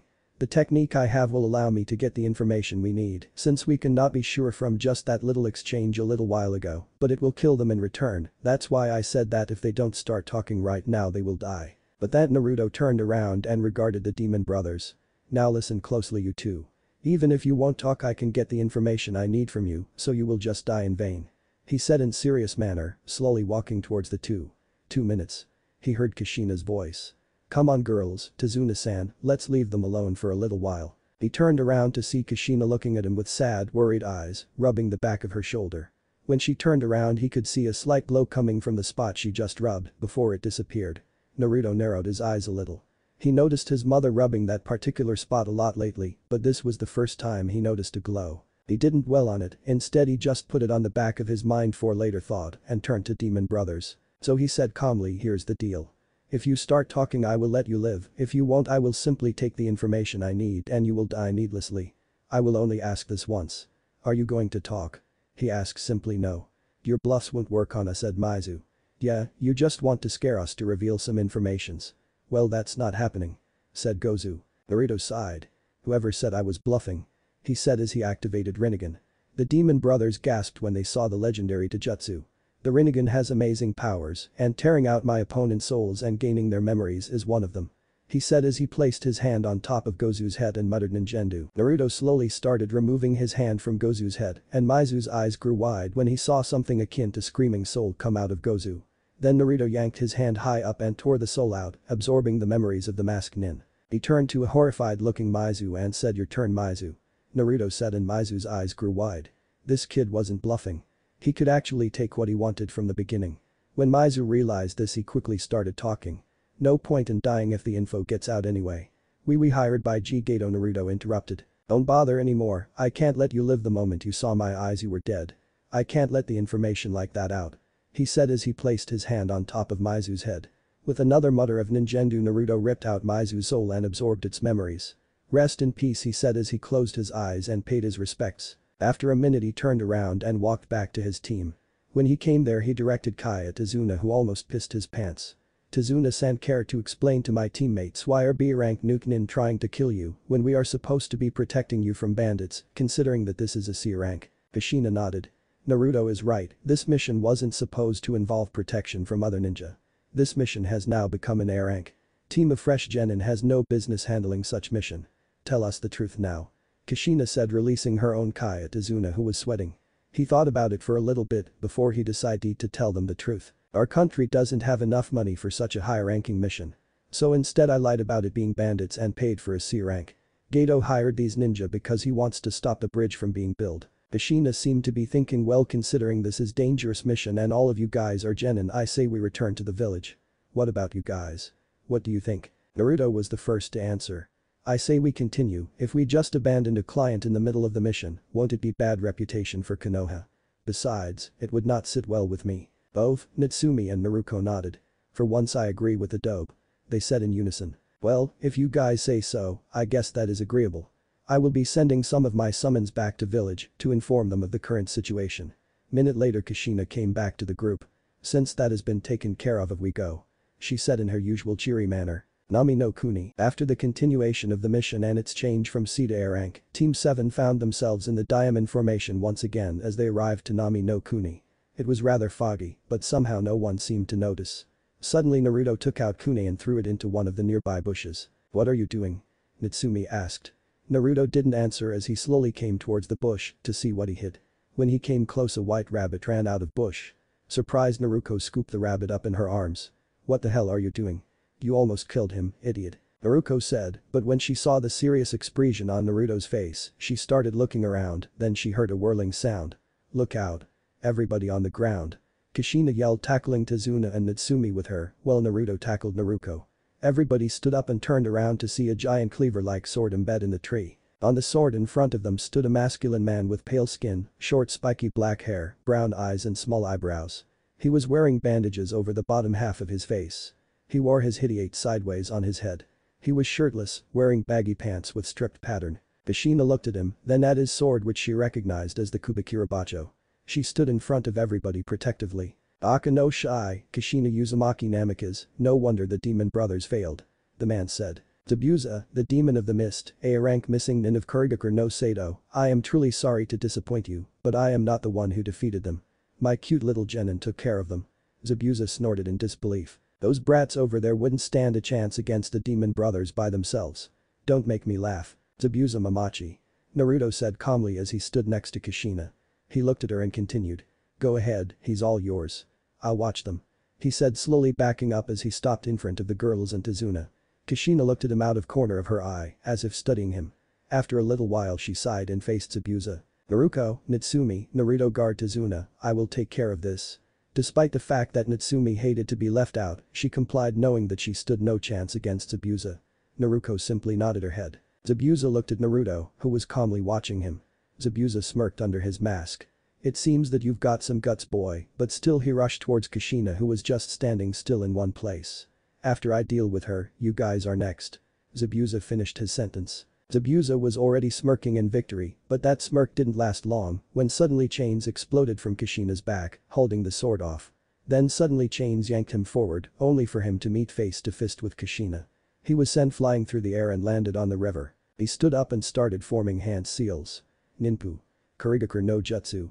As mist around them started to become thicker and thicker. Back with Tezuna's group, Naruto moved to stand in front of Tezuna, activating his Shin no Mi, seeing through mist easily now. Natsumi and Naruto both standing at his sides. He looked around, but he couldn't find Zabuza. He then heard Zabuza's voice behind him. "It's over," he said as Naruto whirled around to see Zabuza standing behind Tezuna, his sword positioned for a downward swing. Naruto, seeing this, quickly used Shinpo to teleport in front of Tezuna, his hand automatically moving to his left wrist, pumping a little bit of chakra into the seal that resided there. With a puff of smoke, a normal-looking sword appeared in his hand as he swung upwards, meeting with Zabuza's blade, stopping him. As the swords clashed, Kushina whirled around. She realized that Zabuza went after Tezuna instead of her and quickly went towards the general direction of the sound since she couldn't see anything. The girls and Tezuna spun quickly but only saw Naruto with sword in his hand, holding back a huge sword and a silhouette of another person, which they assumed was Zabuza. Both girls moved to charge in but couldn't do anything because suddenly Naruto's leg shot out, kicking Zabuza, who then exploded to water, revealing him to be a water clone. At that moment the mist started receding and Naruto could hear someone arriving behind them. Naruto quickly turned off his Dijutsu and turned around. When he did, he saw a relieved face of one Kushina Uzumaki Namikaze. "Thank God you guys are alright," she said, but then she frowned as she continued. "Damn," he pulled a fa as she stopped talking when she noticed the sword in Naruto's hands. "Where did that sword come from?" she asked. Naruto sighed as he pulled up his sleeve, showing a storage seal. "From here, and now is not the time," he said as he pointed behind her. Zabuza then appeared in the same spot and Kushina whirled around looking straight into his eyes. "You are pretty good, Gaki," Zabuza started, "though I don't know how did you make it so fast still. You seem to know what you're doing with that sword of yours, even though it seems pretty lame," he said. Naruto frowned as he started walking forwards. He held his sword holding hand out. Sword was now pointed straight down as he walked past Tezuna and the group. "First of all," he said with cold voice, "her name is Kayaka Sagetsu," he said, and everyone was looking at the sword curiously. "And I would like it if you would refrain yourself from referring to her as an it. And also, while we are at it, she is not a sword but is Anpakudo, a soul slayer. As for her being special shatter, Kayaka Sagetsu," he said as suddenly the sound of glass breaking was heard and everyone saw cracks appear in their vision until it broke completely and everyone was looking at Naruto confused as he continued talking. "Her ability is called Kanzen Seiman Complete Hypnosis. It can make you perceive an ant as elephant or swamp as a field or flowers. Kayaka Sagetsu's Kanzen Seiman can manipulate all 5 senses.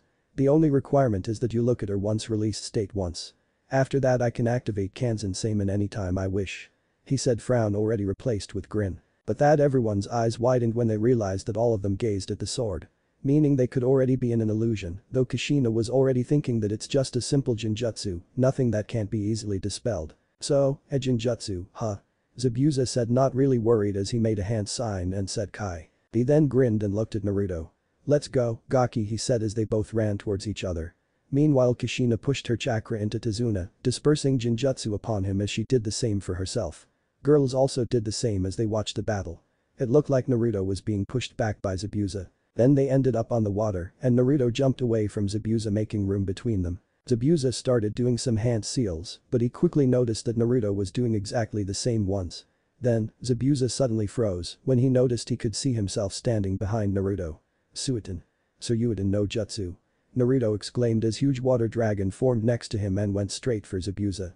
By the time Zabuza realized what was happening, he had no time at all to dodge. The dragon hit Zabuza and continued until it hit the tree, dispersing. Zabuza looked like he was half dead when Naruto appeared in front of him. Kayaka Sagetsu's complete hypnosis is perfect.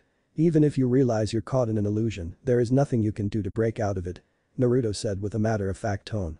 "I wouldn't tell you her ability if all it took break out is few hand signs. In fact, as far as I know, it's impossible to break it by anyone else but me, shatter, Kayaka Sagetsu," Naruto said as he let the sword go. Suddenly, cracks started appearing in front of everyone's vision and Zabuza and Naruto weren't on the water anymore. Instead, they were near the spot they first started fighting. Zabuza grunted as he tried to stand up, but 3 senbon hit him to the neck. Suddenly, a hunter nin appeared in front of them. "I've been hunting him for quite some time, thank you, Shinobi-san," said the masked girl. "No problem," Naruto answered simply. "I am afraid I must leave." Hunter nin crouched down, took Zabuza and disappeared, excusing herself. Naruto picked up Kayaka Sagetsu, turned around and started walking back towards Tezuna and others. He resealed the sword and looked at Tazuna. "Tazuna-san, please lead the way." Naruto gestured to Tazuna, who dumbstruck and regained his composure but still stuttering. "Alright," Tazuna said. The rest of the road was mostly quiet, but after a while Kushina decided to break it. "So, this old slayer of yours, how long do you have it?" Naruto looked at her, then he looked at the rest of the group and saw that their attention was on him. He sighed and decided to just answer. "Few years. Nami no Kuni." When Naruto and the group reached Azuna's house, they were greeted by his daughter. "Tusan, I'm so glad you're okay," she said as she hugged him. She then turned towards the group of ninja and said. "Hello, my name is Tsunami. Thank you for keeping my father safe," she said as she bowed. "No need for that, after all it's our job," said Naruto as he stepped forward and extended his hand. "My name is Naruto, pleased to meet you," he said with smile on his face. She shook his hand and smiled. "My name is Naruko Namikaze," said Naruko, then she pointed at Natsumi and Kushina as she said, "That's my sister Natsumi and our mother Kushina." At this Kushina stepped forward. "I am pleased to meet you, Tsunami-san," she said with small smile. Tsunami returned the smile and shook Kushina's hand. "Welcome to our house. You must be tired. I'll make sure the guest rooms are ready." "Thank you," Kushina said, nodding. "We should go to sleep. You know it's not over. Tomorrow you need to train," Naruto said. "Wait, what? Didn't you just defeat Zabuza?" asked Natsumi, Naruko nodding her head. "Yeah, what are you talking about?" Naruto looked at them seriously as he said the Hunter Nin was his accomplice. "Zabuza is alive and he will come after us again." At this Tsunami, who was leaving to get the rooms ready, whirled around, worried for her father's safety, only to notice that everybody was staring at Naruto. "What the hell are you talking about? The Hunter Nin took him away, and she wa exactly." Naruto interrupted Natsumaya's speech. "She took his body. If she was the real thing, she would have cut off his head and destroy the rest of his body. It's standard procedure for Hunter Nins." Kushina decided to cut in. "He is right. Hunter Nin would destroy his body so someone from other village wouldn't find out the secrets of his body. I am surprised you figured that out, Naruto. I was hoping to train you without putting the stress of this whole Zabuza thing on your shoulders, but apparently that's not happening. Tomorrow I'll train the three of you. I do not need, nor do I want your training, Kushina. Zabuza should be up in about a week, so you've got a week to train them," he said, pointing to his sisters. He turned around and looked at Tsunami. As if reading his mind, she pointed him to a guest room. He thanked her and went there without ever looking back. Both sisters scowled at this, and Kushina flinched at the emotionless tone Naruto used, and unconsciously she once again rubbed her shoulder. She remembered what happened week ago after the graduation exam when Naruto got home. Flashback, "Your father should be home by now," Kushina said as she opened the door to their house. And indeed the first thing they saw was Minato waiting for them with huge smile on his face. "Hey there girls, I heard you are officially genin now. Good work," he said, and the girls smiled. Kushina's thoughts went to Naruto, wondering how he is and what's he doing. The girls were talking with their father. They said that they were exhausted and just wanted to go to sleep as they started going to their respective rooms. They stopped, however, when they heard their mother's voice. "Dinner will be ready soon. After that we have an announcement to make. It has to do with your brother." Both girls nodded, and that's when the door opened. Naruto walked in and went straight for his room. He stopped when he noticed eyes on him. He looked around and saw that everybody's eyes were on him. "What?" he asked, feeling creeped out. This was weird. His family was acknowledging his presence. "That's just weird," Naruto thought.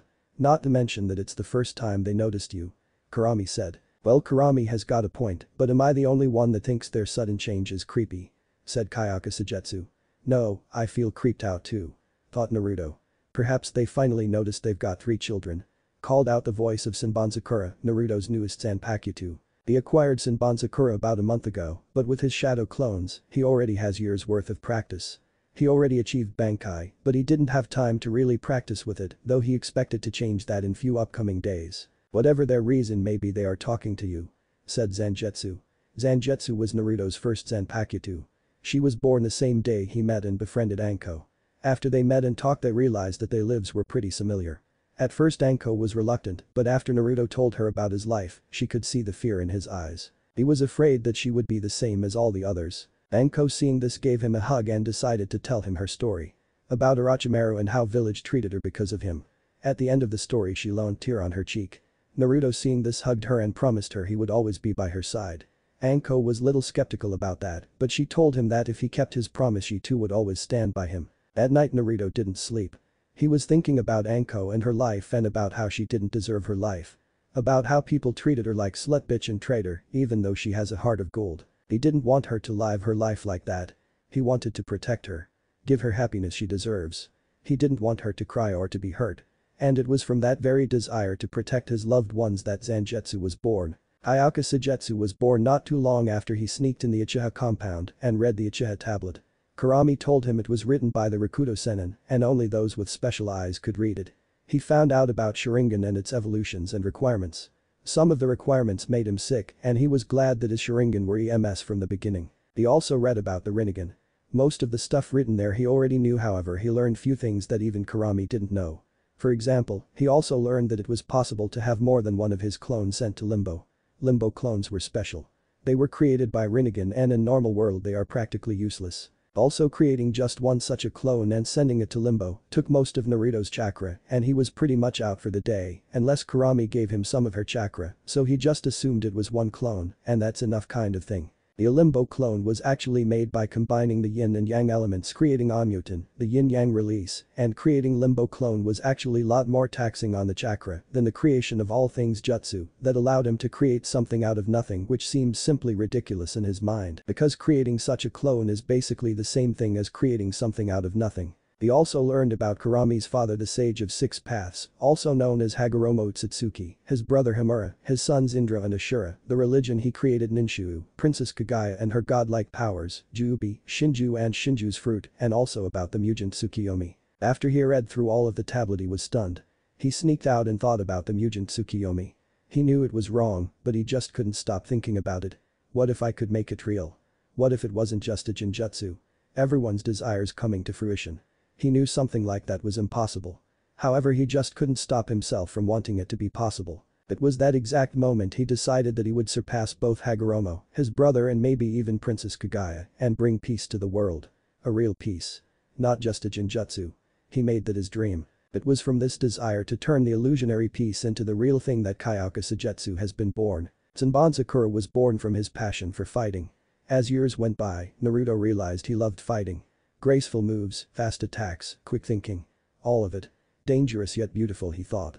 And Senbon was an embodiment of that. Beauty and danger in one package. Could you repeat that? Naruto asked confused. He had no idea what she was saying. I said dinner is going to be ready soon. Also me and your father have an announcement to make. She said and Naruto nodded and went to his room. He needed a shower. After 15 minutes he came down noticing he was the last one. He also noticed how they were just sitting there as if waiting for him. Did hell finally freeze? He thought as he sat down and started eating. He noticed how everyone started eating too once he started. The silence was broken by Minato. So Naruto, how was the exam? He asked. Young teen looked at Kushina, then back at him. Lame, I didn't get to finish my dance. Naruto answered. Dance? Asked a confused Minato. He means fight. He always refers to fight as dance. Answered Natsumi. Oh. Do you really think you stood a chance? Kushina asked teasingly, smirking. Naruto never answered as he continued eating at fast pace. Kushina frowned at this and unconsciously she rubbed her shoulder.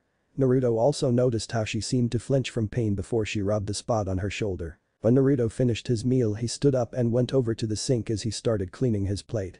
Kushina frowned when she saw this. Naruto-kun, you don't have to do that. I will clean, don't bother. Naruto interrupted her. I wouldn't want to bother you or get in your way. He said calmly, without ever looking behind him. If he did he would notice obvious expression of hurt on Kushina's face. He finished with his plate and went for his room, but his father's voice called out to him. Go to the living room. We have an announcement. Naruto almost groaned but complied nonetheless. He sat down on the couch and waited. Soon the rest of the family arrived. The girl sat down beside him while Minato and Kushina stood in front of them. Naruto-kun, Kushina started, we decided that it is time for us to train you. Natsumi and Naruto smiled at this. After their talk with Kyuubi they felt bad for treating him like that. After witnessing his strength in his fight against Mizuki, it was obvious he wasn't a weakling. However, after that they realized that it was dumb to judge if he was worthy to be their Oni-chan based on that. Both Naruto and Natsumi promised themselves that they would be better sisters for him, even though he was still his annoying self, so only to a certain extent. That's great. Said Natsumi. Naruto nodding her head in agreement. Right. Now we can train Tojith no, came short answer from Naruto. Everyone looked at Naruto with wide eyes. What do you mean, Naruto? Your mother and I are both splendid shinobi, do you not want to learn our styles and techniques? Asked a bewildered Minato. Naruto looked at him calmly and said. No. You're like 6 years late. I am not interested anymore. If that is all then I am going to my room. I need to rest. Naruto said nonchalantly as he stood up and went to his room. Kushina and Minato stood there shocked while the girls held sad expressions. Naruto wasn't interested to become part of their family anymore. The girls understood that, but it was still sad to see their brother not even considering himself as part of the family. Flashback end. Tomorrow we will train, for now you guys go to sleep. Kushina ordered. Naruto and Natsumi nodded. They got into their bed and went to sleep. Next day, Naruto woke up to a rather interesting morning. He was the last one to wake up. As usual. When he came down and went to the kitchen he found couple of new people sitting at the table. Smiling Tsunami came out on Naruto-san, you're finally up. Come, breakfast is ready. She said. Naruto smiled at her. Thank you Tsunami-san. By the way, Naruto is just fine. He said as he went to the table where his team along with 4 new guests were already sitting. The 4 new guests were Team 11, Sasuke Uchiha, Sakura Haruno, a pale kid that Naruto didn't recognize and Hada Kakashi. Naruto gazed questioningly at his mother. She seemed to understand what he meant and started talking. After the whole Zabuza incident I sent summons to inform the village of our progress and they were sent here as our support. Naruto nodded and started eating his breakfast. Others engaged in conversation, but Naruto didn't really care. It was delicious. Thank you Tsunami-san. Naruto said grinning. Tsunami nodded with smile, it was the least she could do for keeping her father safe. Well, time for the training. Let's go to the forest. Said Kushina in her usual cheery manner. That includes you too Naruto. She said firmly. Naruto groaned but followed the order. He just woke up, he wasn't in the mood for arguing. Rest of the Team 7 and Kakashi followed. Where are you going Kakashi-sensei? Asked Sakura. Kakashi turned around and looked at her. We are going to the forest with Kushina-sama and her team. You guys need training too. He said as he brought out Icha and followed Team 7. Soon whole Team 11 followed Kakashi and the rest. Actually, I was hoping you would protect the bridge builder Kakashi. Kushina said of course Kushina-sama. Kakashi nodded remembering the actual mission. Though my team doesn't have stamina that Uzumaki have. Try not to overdo it with them. He said, though he didn't look concerned as he walked back to the kitchen informing Tazuna about the most recent developments. When they arrived to the forest Kushina stopped as did the rest of the genin. Alright then, first off I need to know how much did Kakashi teach you? She said looking at Team 11. He taught us about the teamwork. Said Sakura. And? Kushina said expectantly. And that's it said Sasuke. Kushina frowned at that. Well, for as long as I remember Kakashi was always lazy, but that's little bit too much. Alright then we will start with tree climbing. Kushina said. But Kushina-sama, we already know that. Sakura said. Even without hands. Replied Kushina. Sakura and Sasuke looked at her as if she has grown a second head. The pale-looking kid, whose name was Sai, looked unmoved. Is that even possible? Screamed Sakura. Naruto winced at the volume the pink fangirl was using and walked up to the tree. Yes, it is. She said bringing attention to herself as she started walking up the tree defying gravity. Soon she reached the top of the tree. It's a chakra control exercise. You channel your chakra to your feet. Too much and it'll blow you backwards, too little and you won't stick. Naruto said, and with that she jumped down from the tree. Exactly. Kushina said. I already taught that to my team, so we're going to be doing the water walking exercise over there. She said pointing to a nearby lake. She heard a scoff from her right. When she turned she saw Naruto looking at her with eyes that clearly said yeah, right. She then realized that while she taught Naruto and Natsumi the tree climbing exercise, she didn't teach Naruto since he didn't get the early training like the girls. Actually, Naruto-kun you should try tree climbing now. She said. Instead of following the order Naruto pushed himself from the tree he was leaning on and started walking off. What a waste of time. I will do my own training. He said. Naruto you are not leaving this place till you can get on top of that tree. Kushina said pointing towards the tree that was behind her. Naruto looked at the tree she was pointing to and calmly walked to it. He then pushed chakra to his feet and jumped high, spinning upside down in the air landing on the branch from the downside.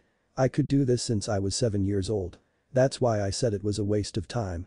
He said jumping down from the branch landing gracefully and walking away calmly. I'll be back around dinner, don't look for me. He said. I'm going to finish that jutsu. He thought determined to have it ready for use in his next battle. Sasuke and Sakura both had wide eyes and soon started doing the exercise. Sai was just standing there his fake smile firmly on his face not moving an inch. Kushina sighed, deciding to let Naruto do his own thing for now, she turned around and looked at her daughters. She made a shadow clone and left it with Team 11. Alright let's go. She said as she started explaining how water walking worked. After their training, all of them returned to Tazuna's house. Natsumi and Naruto were both exhausted, but they made a pretty good progress with their training, so they had smiles on their faces. Sai was fake smiling. Sakura was worshipping Sasuke. And Sasuke was brooding. Both Sai and Sakura had done their tree climbing exercise, while he the Uchiha elite was still stuck at something like that. 1 week later, next couple of days were pretty much the same as the first day of training. Only difference being that Sakura and Sai moved to the water walking exercise, with Sasuke joining in day after. And the girls finished the water walking, and instead Kushina used some chakra paper to find out their affinities. Itsumi had high water affinity and low wind affinity, and Naruto had strong affinity for wind and low for water. After finding out their affinities, Kushina taught them few water jutsu.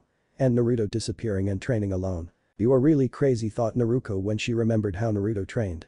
She and Natsumi went looking for him because it was really late and he still hasn't arrived back. They went to the forest and found hundreds of Narutos training, all of them doing the same thing. The whole area has been destroyed. There were holes in the ground, some trees looked burned while others looked like they have been cut. Suddenly all the clones dispelled and an exhausted-looking Naruto appeared in front of them. "It's rude to spy on others. Didn't your parent teach you that?" Naruto asked. Naruto frowned. "We weren't spying. Kachan was worried so we went to look for you. You're usually back by now." Naruto chuckled. "I didn't realize I had a curfew," he said amused. He then looked up and realized it was rather late. "Well, I guess I can finish it tomorrow. I am pretty tired," he said as they started walking back. "So what were you doing back there?" asked Natsumi, curious. "Trying to perform a jutsu," Naruto said in a matter-of-fact tone, though it was obvious he was playing with Natsumi, and Natsumi groaned. "Do you always train that way?" Naruto asked, curious. "Experience from the clones goes back to the original when it is dispelled. Meaning if I make 365 clones, I will get your worth of practice in just one day. The only reason I can train that way is because I am in Uzumaki and because of Kyuubi. Otherwise I'd be dead by now," Naruto said seriously. "Don't even think about training the same way. Kyuubi makes sure I don't die. You only possess her chakra, but you are still Uzumaki, so you can probably pull it off at smaller scale. Max 20 clones though," he said strictly. "If you are going to use my training method you are going to follow what I just said," he said. "Also, keep it a secret." "Damn, I understand why he is so powerful now," thought Natsumi. Both hers and Naruto's jaw dropped. Their brother had trained himself for years. Kyuubi told them that. And if he was training like that always, it made sense that he possessed such power. When they arrived back, Naruto greeted everyone and went for sleep, obviously worn out. When Naruto woke up next day he came down and started eating his breakfast. Then Inari, Tezuna's grandson, started talking. "What are you doing here? You're all just going to die. Gato is just too powerful," he said. Naruto was the one to reply. "Well, aren't you just a big ball of sunshine? Don't worry, we will deal with Gato," he said. "Deal with him? You just come here from your pretty village, living happy life and say something like that.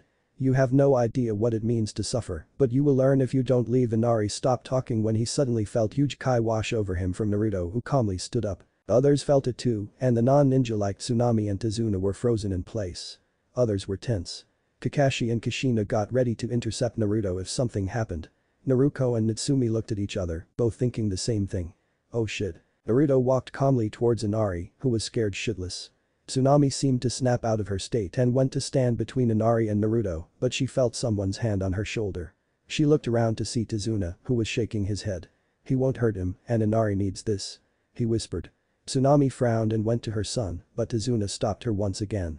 "I don't like this any more than you do, but Inari needs to wake up," he said sternly. Naruto stopped in front of Inari and he smiled for a second, but he quickly covered it by scowl.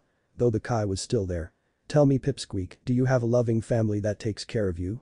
he asked, and Inari dumbly nodded. "Do you have a place you can call home or place where you can sleep?" he asked once again, Inari once again nodding. "Then you don't know what suffering truly is." Sometimes I actually had to sleep outside cause my family," he said, doing the universal sign of quotes. "Locked me out." He then turned around and proceeded to take off his cloak and t-shirt. Immediately he heard gasps behind him. There were scars on his back. They were not huge or anything, however there was one huge one. Naruto and Natsumi both winced, recognizing that one was the one Mizuki gave him. Well, Kyuubi could heal him. If the injury was too deep, there would be a scar left behind. He turned around and another set of gasps followed when he turned around. There was a huge scar on the right side of his chest. On his left side, even though it was small, there was scar that looked like it was made by some animal, probably a dog. And indeed it was a dog. Inuzuka dog to be exact. On his master's order. There was also a couple of smaller scars on his right side. Throughout the years, the villagers did this to me. At first they made sure to go easy on me cause they didn't want the Hokage to find out. I remember getting home and telling my parents about it. However, because of Kyuubi's soul being sealed within me, all of my injuries already healed and they wrote it off as me just wanting some attention. This repeated couple more times until I exploded and started yelling at my parents, asking them why would they let something like that slide, but since there were no injuries they didn't believe me. My mother slapped me and my father started yelling at me to stop telling such lies and that they had enough of it, sending me to my room. Next day, couple of drunkards started chasing me when I heading home. Eventually it became just another mob. They chased me to a dead end, but this time it was different. They've been beating the shit out of me for almost a month now, yet nothing ever happened. No one noticed. So since no one noticed they could get rougher, they didn't need to hold back. He traced the scar on his chest. This scar, it was made by one of the Anbu under the Hokage's command that time. He said, and once again he could hear gasps coming from everybody. He took his shirt and put it back on along with his cloak. As you can see, Inari, I am not very popular in my village. Ninja and civilians alike hate me. I have been beaten, tortured, poisoned, and later there were even few rape attempts, but by that time I already knew how to protect myself. Eventually they stopped forming mobs, seeing that I could fight back now, but even to this day it's obvious they hate me. This has been done to me by the same sons of bitches that I swore to protect. But do you know what the difference between me and you is? I don't bitch and cry about it, he said as he turned around and walked out of kitchen. Thank you for the meal, Tsunami-san, but I am afraid I lost my appetite. I am going to train, he said, opening door. Naruko shot out of her seat, immediately going after him. Wait, Kushina yelled. But both Naruto and Naruko were already gone. We'll go after them, said Kakashi and went after them. Kakashi-sensei, yelled Sakura and started running after him.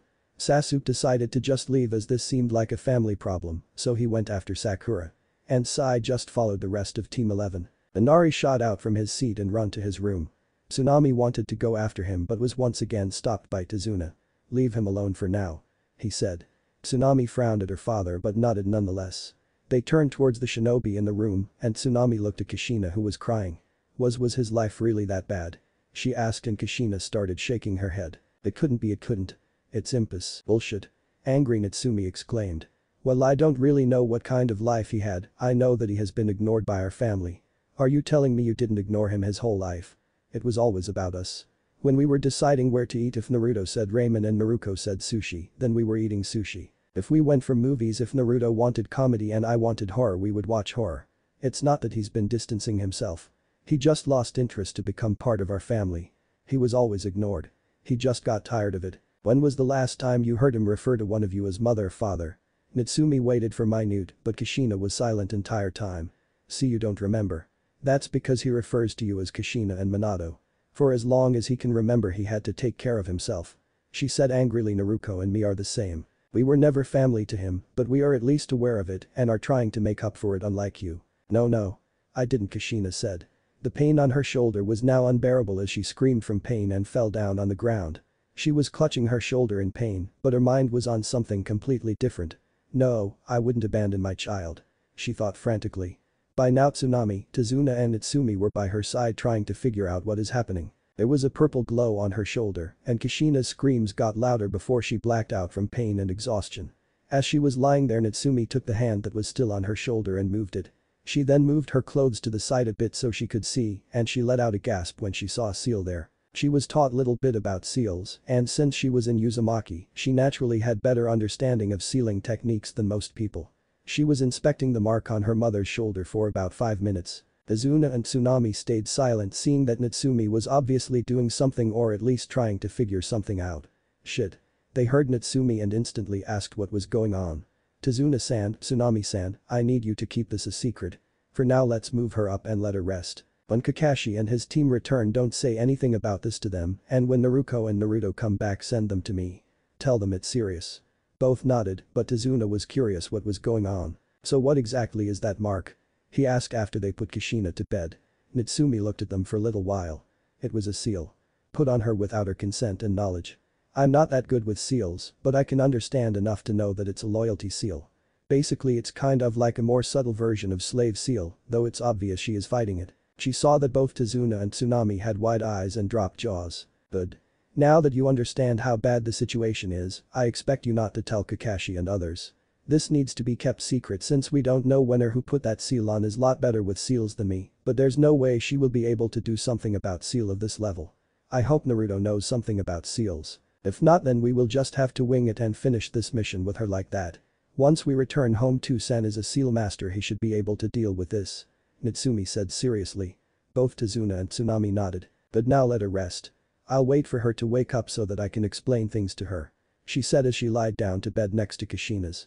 Tsunami and Tazuna left the room. Who could have put that seal on her? And when? And what do they want? Thought Natsumi as she closed her eyes. Meanwhile with Naruto and Naruto stopped when he arrived to port. He was just standing there for a few seconds before he spoke. Why are you following me, Naruto Imuoto? Naruto didn't answer, instead she just gave him a hug. Naruto was surprised at first, but after a while he returned the hug. I'm sorry. He heard her say. His expression changed from soft one to confused. Why? He asked softly. For everything. You don't deserve the treatment you get. Naruto hummed. Perhaps. I am awesome after all. Naruto said with slight chuckle. I don't get it. How can you still be such an annoyingly happy-go-lucky idiot after everything you went through? Naruto asked, pulling back a little bit so she could see his face. That's an easy one. If I turned into I hate everyone and everything emo kid, eventually I would have become the same as villagers. Blinded with hatred, pain and sadness. Instead I focused on becoming strong. Not for me, but for people who saved me from becoming that emo kid. My precious people protected me when I needed it the most, helped me when I was in trouble, there is nothing I could ever do to repay them. They are my support and I will always be theirs. Said Naruto with conviction. Naruto looked at for a little while before soft but sad smile appeared on her face. I don't deserve such an amazing brother, she said quietly. Suddenly Naruto grabbed her bridal style and started running. Before she even knew it, she's standing on her legs again, hiding behind wall with Naruto. What the, she said, blushing from both embarrassment and anger. SHH, just watch and wait. He said. She peeked from the corner and after few seconds she saw Team 11. They followed you. Naruto said casually, leaning on the wall, eyes closed. So? They are not our enemies. Said confused Reed. If they see us they will bring us back. I wasn't planning on coming back tonight. The Inari incident happened at frighteningly good time for me to pass this opportunity. Although I do admit that spilling my guts in front of everyone wasn't the brightest idea, even more so with Kushina being present, but it still worked out pretty good in the end. Everyone bought the anger act. Naruto grew even more confused by that. What are you talking about? She asked, watching as Kakashi and the rest turned back and went away. I want to explore a certain place. So I am not coming back tonight. Well, everything I said back there was true, I wasn't really angry, I just acted so I could get away. Naruto said. Explore? Asked Reed. The only way you're finding out is if you come with me, either way I am not coming back. She scowled at her brother. They are gone. She said as she stopped hiding behind the wall. So, are you coming? Naruto asked, still in the same position, eyes closed. Naruto sighed. Sure, why not? We are coming back tomorrow, right? She asked, unsure. Yup. Naruto said, pushing himself off the wall. You finished the water walking exercise, right? Naruto asked. Yes, but what does? She stopped when she noticed where Naruto was looking. She looked the same direction and all she saw was water. You can't be serious. We can just take the boat instead. She looking at him with expression that clearly said dumbus. No, we can't. Boat won't be able to get there. We are running. Let's go. The sooner we are there the better. He said as they jumped on the water and started running. They were running for about an hour and a half, just making small talk with Naruto, learning small things about Naruto and other way around. Whoa. A whirlpool. Said Naruto. Both of them stopped running and Naruto had small smile on his face. It seems we're getting close. Naruto said as he started looking around. Aha. There, Naruto said, pointing to island in distance that seemed to be in the middle of dozens of whirlpools. What is wrong with you? How the hell do you expect us to get there? Naruto asked, looking at Naruto with ridiculous expression on her face. That's easy. We fly. He said as if it was normal for humans to do that. We fly. Look, if this is another one of your pranks I swear I will kick you. Ah, put me down, idiot. Yelled Naruto when Naruto suddenly picked her up bridal style once again and activated his Rinnegan. He used Diva Path to push himself of the water and started flying. Naruto stopped struggling and looked at her brother with odd expression etched on her face. He's actually flying. He can actually fly. She thought, looking up at her brother. When she looked at his eyes she noticed his Rinnegan was active. Is it because of his eyes? She thought. She soon dismissed it as she snuggled into his chest and closed her eyes. After running so long on the water she was exhausted. She was slowly falling asleep with a smile on her face and Naruto's strong arms snuggling into his muscular but not overly muscular chest as she inhaled his scent. Suddenly her eyes shot open. I did not just think that. He is my brother. She thought frantically. She looked up to see that Naruto didn't seem fazed by her sudden outburst. He was looking straight ahead with no expression on his face, as if she wasn't even there. She did however notice that his arms held her more tightly to him. Careful, we will be there soon. Just a few more minutes. Naruto said. Naruko blushed as she felt his strong arms holding her protectively. Crap, this can't be happening. I am not falling for him. Though I do have to admit that he is hot. The scars make him even hotter, but still, she thought. However, she looked at his handsome face, she felt herself blush even deeper shade of red. Damn it, I need to get this under control. She noticed that they were slowly descending. She looked around and saw that they were already at the island, but there were ruins everywhere around them. I don't get it, what is this place? What could you possibly want from here? There is nothing here except old ruins. Naruko asked, confusion clear in her voice. I wonder, I think you are wrong, and that there is something left. Something worth the trouble. Something only our family has access to. Excluding Minato, of course. Naruto said, further confusing his sister. This is Uzashigakure, home to all Uzumaki. Or at least most of them. This is the place where our ancestors lived. Naruto said. Naruko was shocked. This was the former home of her clan. What happened? She asked, curious.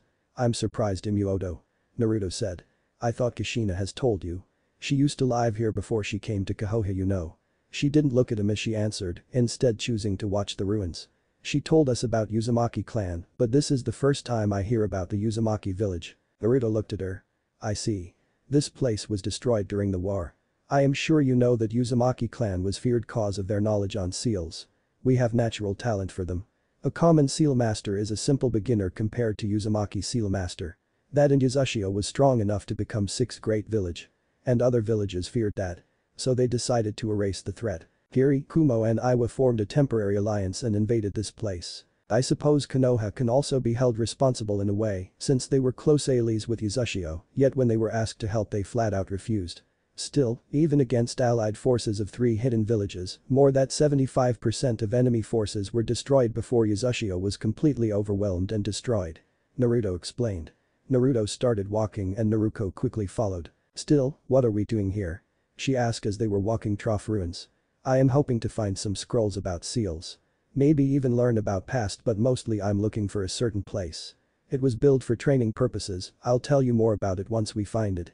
He said, not really caring about anything else than said training chamber. They were walking trough the ruins in silence for a couple of minutes before they saw a tower.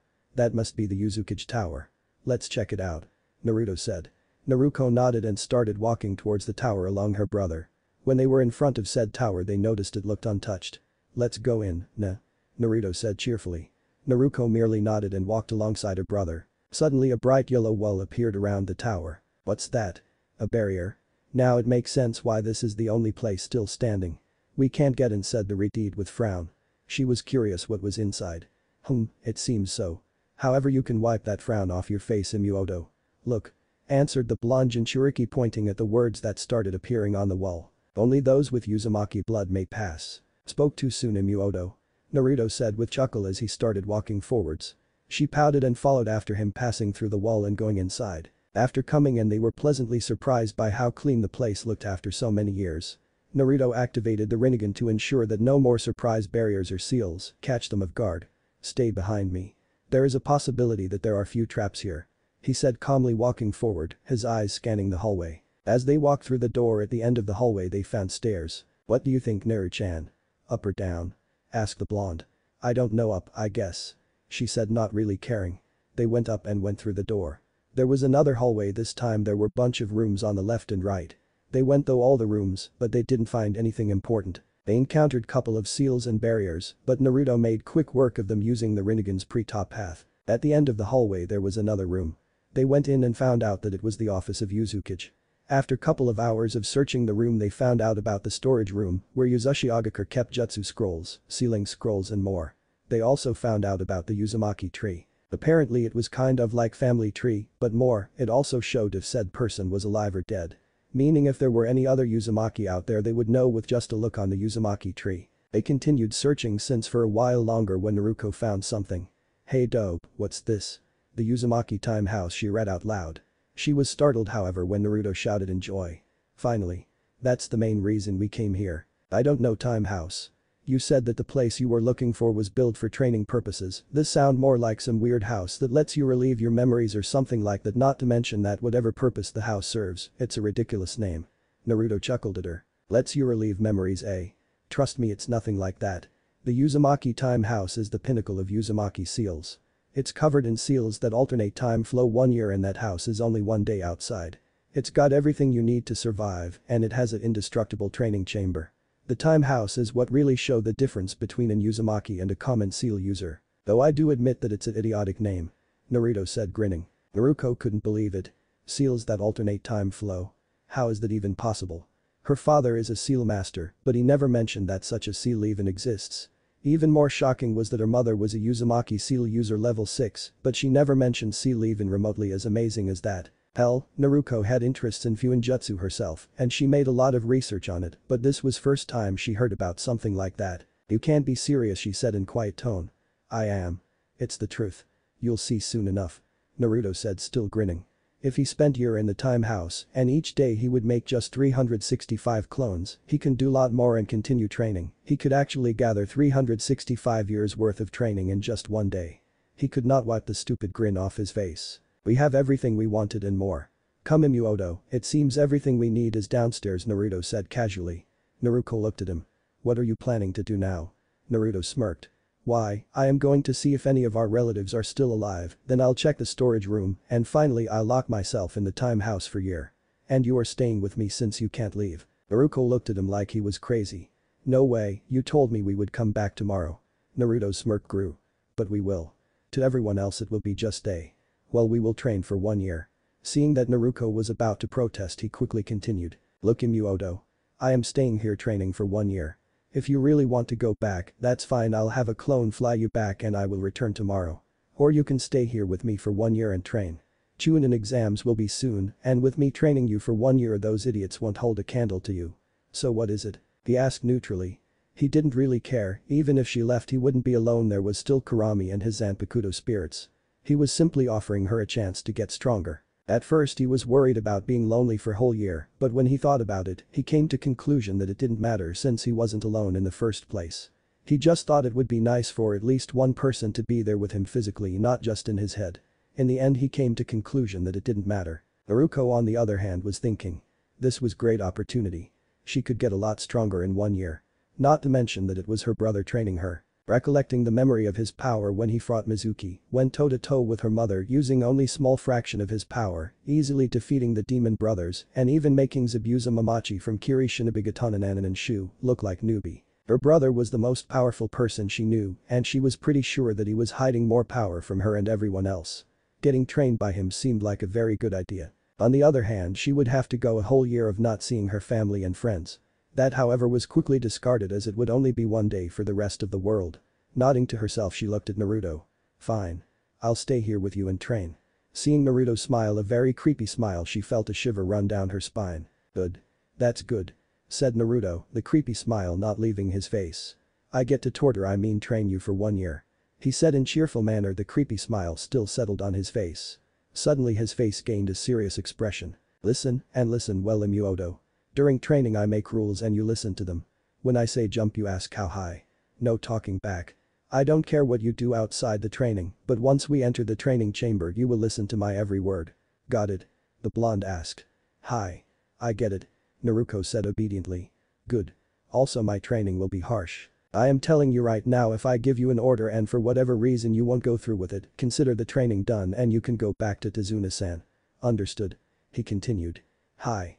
I understand. She said once again. Well then it's time to go check the Uzumaki tree, then we'll check the storage room and grab whatever scrolls we find, and then we start our training. Sounds good.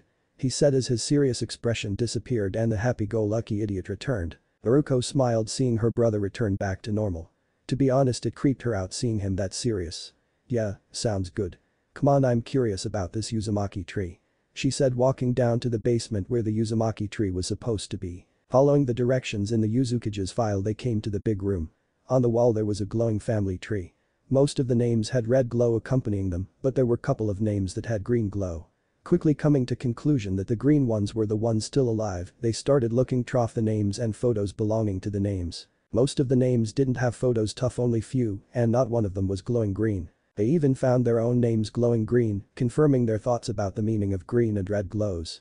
There was one name which caught Naruto's attention. He looked at it for a couple of seconds before reading out loud. Mei Terumi, catching Naruto's attention. Is she in Uzumaki too? Interesting, Naruto said. It seems that her mother was in Uzumaki. Naruto's voice called out pointing at the name of Mei's mother, which had a red glow. Mai will make sure to remember this. He said activating Sharingan, 3 tomos spinning lazily as he burned the whole Uzumaki tree into his memory. He placed a Shinpo marker in the room before saying, "Let's go to the storage room."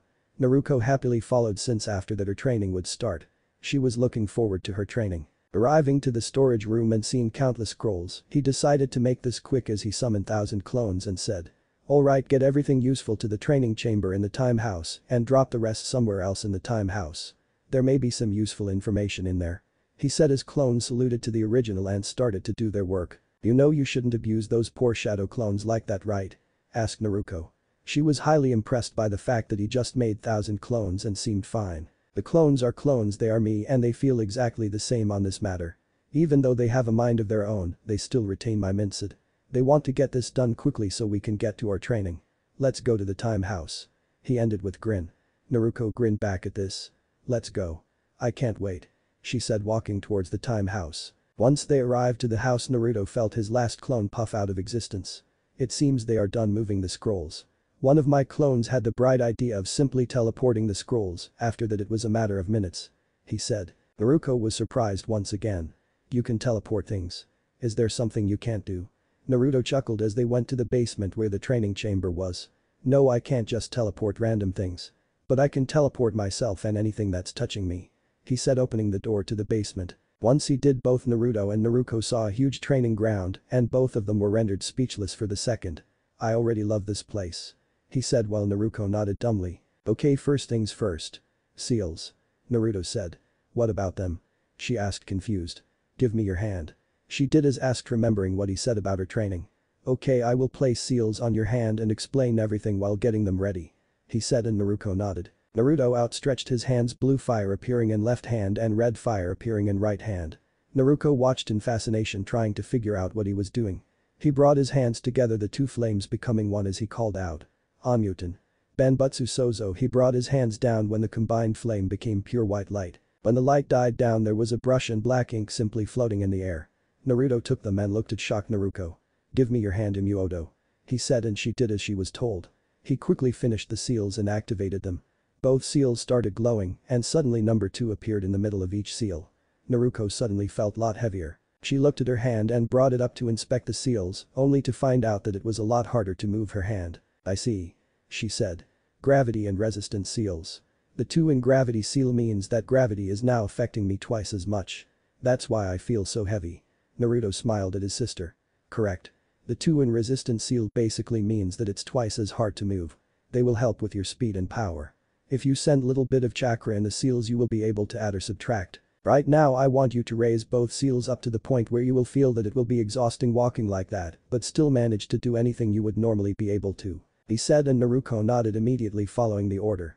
She soon found out that force seemed like her body simply wasn't hers anymore and that gravity seemed to be crushing her, so she settled at level 3 for both the gravity and resistant seals. She looked at Naruto. "I don't think I can deal with higher level," she said, and Naruto nodded. "Okay, first exercise is easy. Sprint until you fall from exhaustion," he said. Naruto looked at him with wide eyes. "What? You expect me to do that?" she yelled. She did come to an immediate halt when she saw Naruto glare at her. "We already talked about this. You can do it or you can refuse and go back to Tizuna's inn," he said in cold tone. Seeing as she was silent for a while, he took that as a refusal as clone puffed into existence. "Take her back to the inn. Make sure she returns." Safi was cut off by his sister before he could finish the sentence. "No. I'll do it. Kami, what a Slavid river," she said. "By the way, thanks for this. I appreciate it," Naruto said before she started running. Tizuna's inn. Itsumi woke up and she started looking around. She saw that Kushina was still asleep. She stood up and went to the window. When she looked out, she noticed that it was late afternoon already. What an exhausting morning, she thought.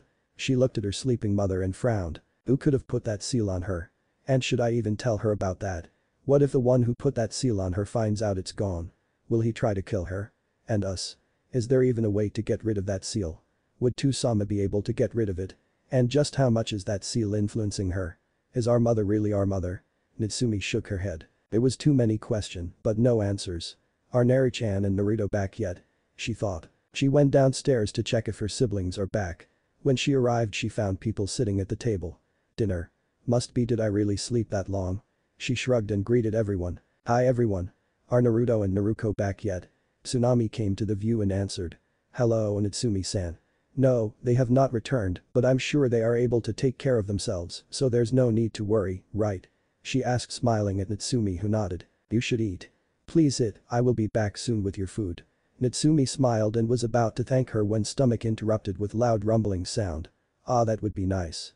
Thank you, she said, blushing awkwardly, scratching the back of her head. She sat down and Kakashi decided to speak up.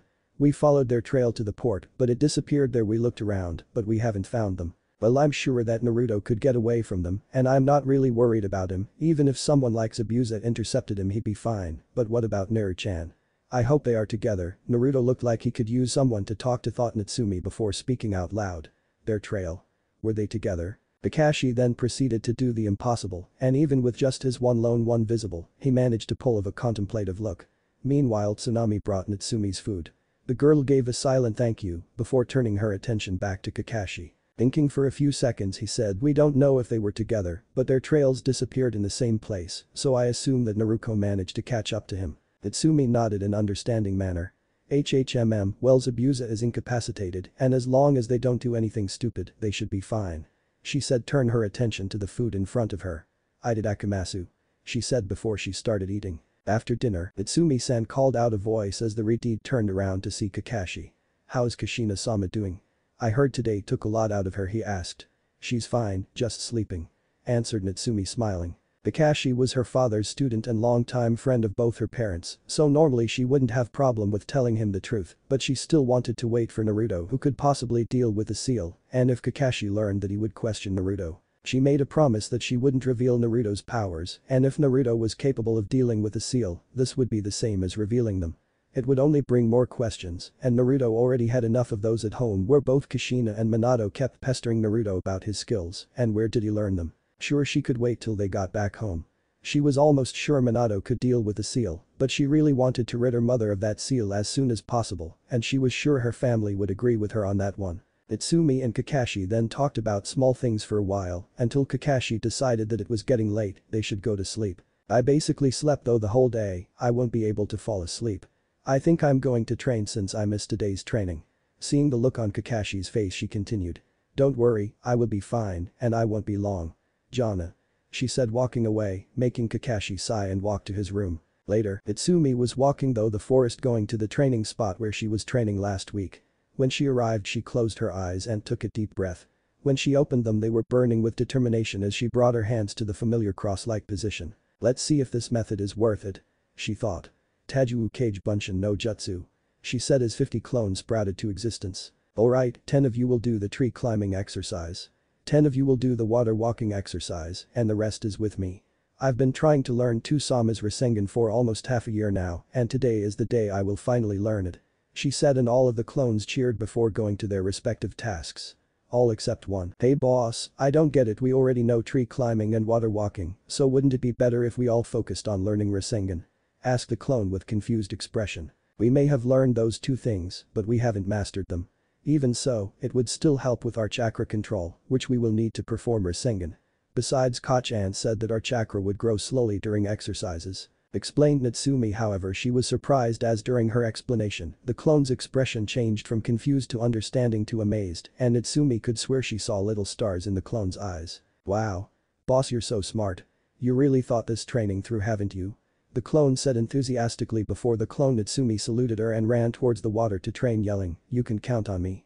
I won't let you down. The original Natsumi merely stood there, sweat dropping.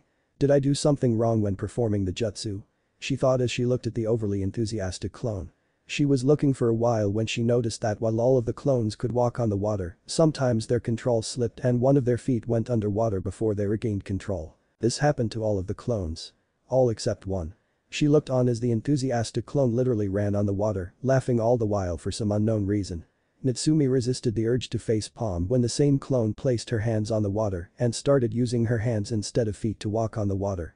Well, I guess she will be helpful even though she is crazy. I hope I will only get her memories and experience from her, I don't want to be crazy like her. And with that she went to train. Break. Arg. This is getting ridiculous. She thought as another balloon popped in her hand. She fell down on her rear when she felt a wave of exhaustion. She knew what it was. Another clone puffed out of existence. From the original 30 that has been training with here was only 15 left, they were simply too exhausted to continue, so they puffed out and thus transferring their exhaustion to the original. Clones that were water walking and tree climbing all puffed away few hours ago. All except one.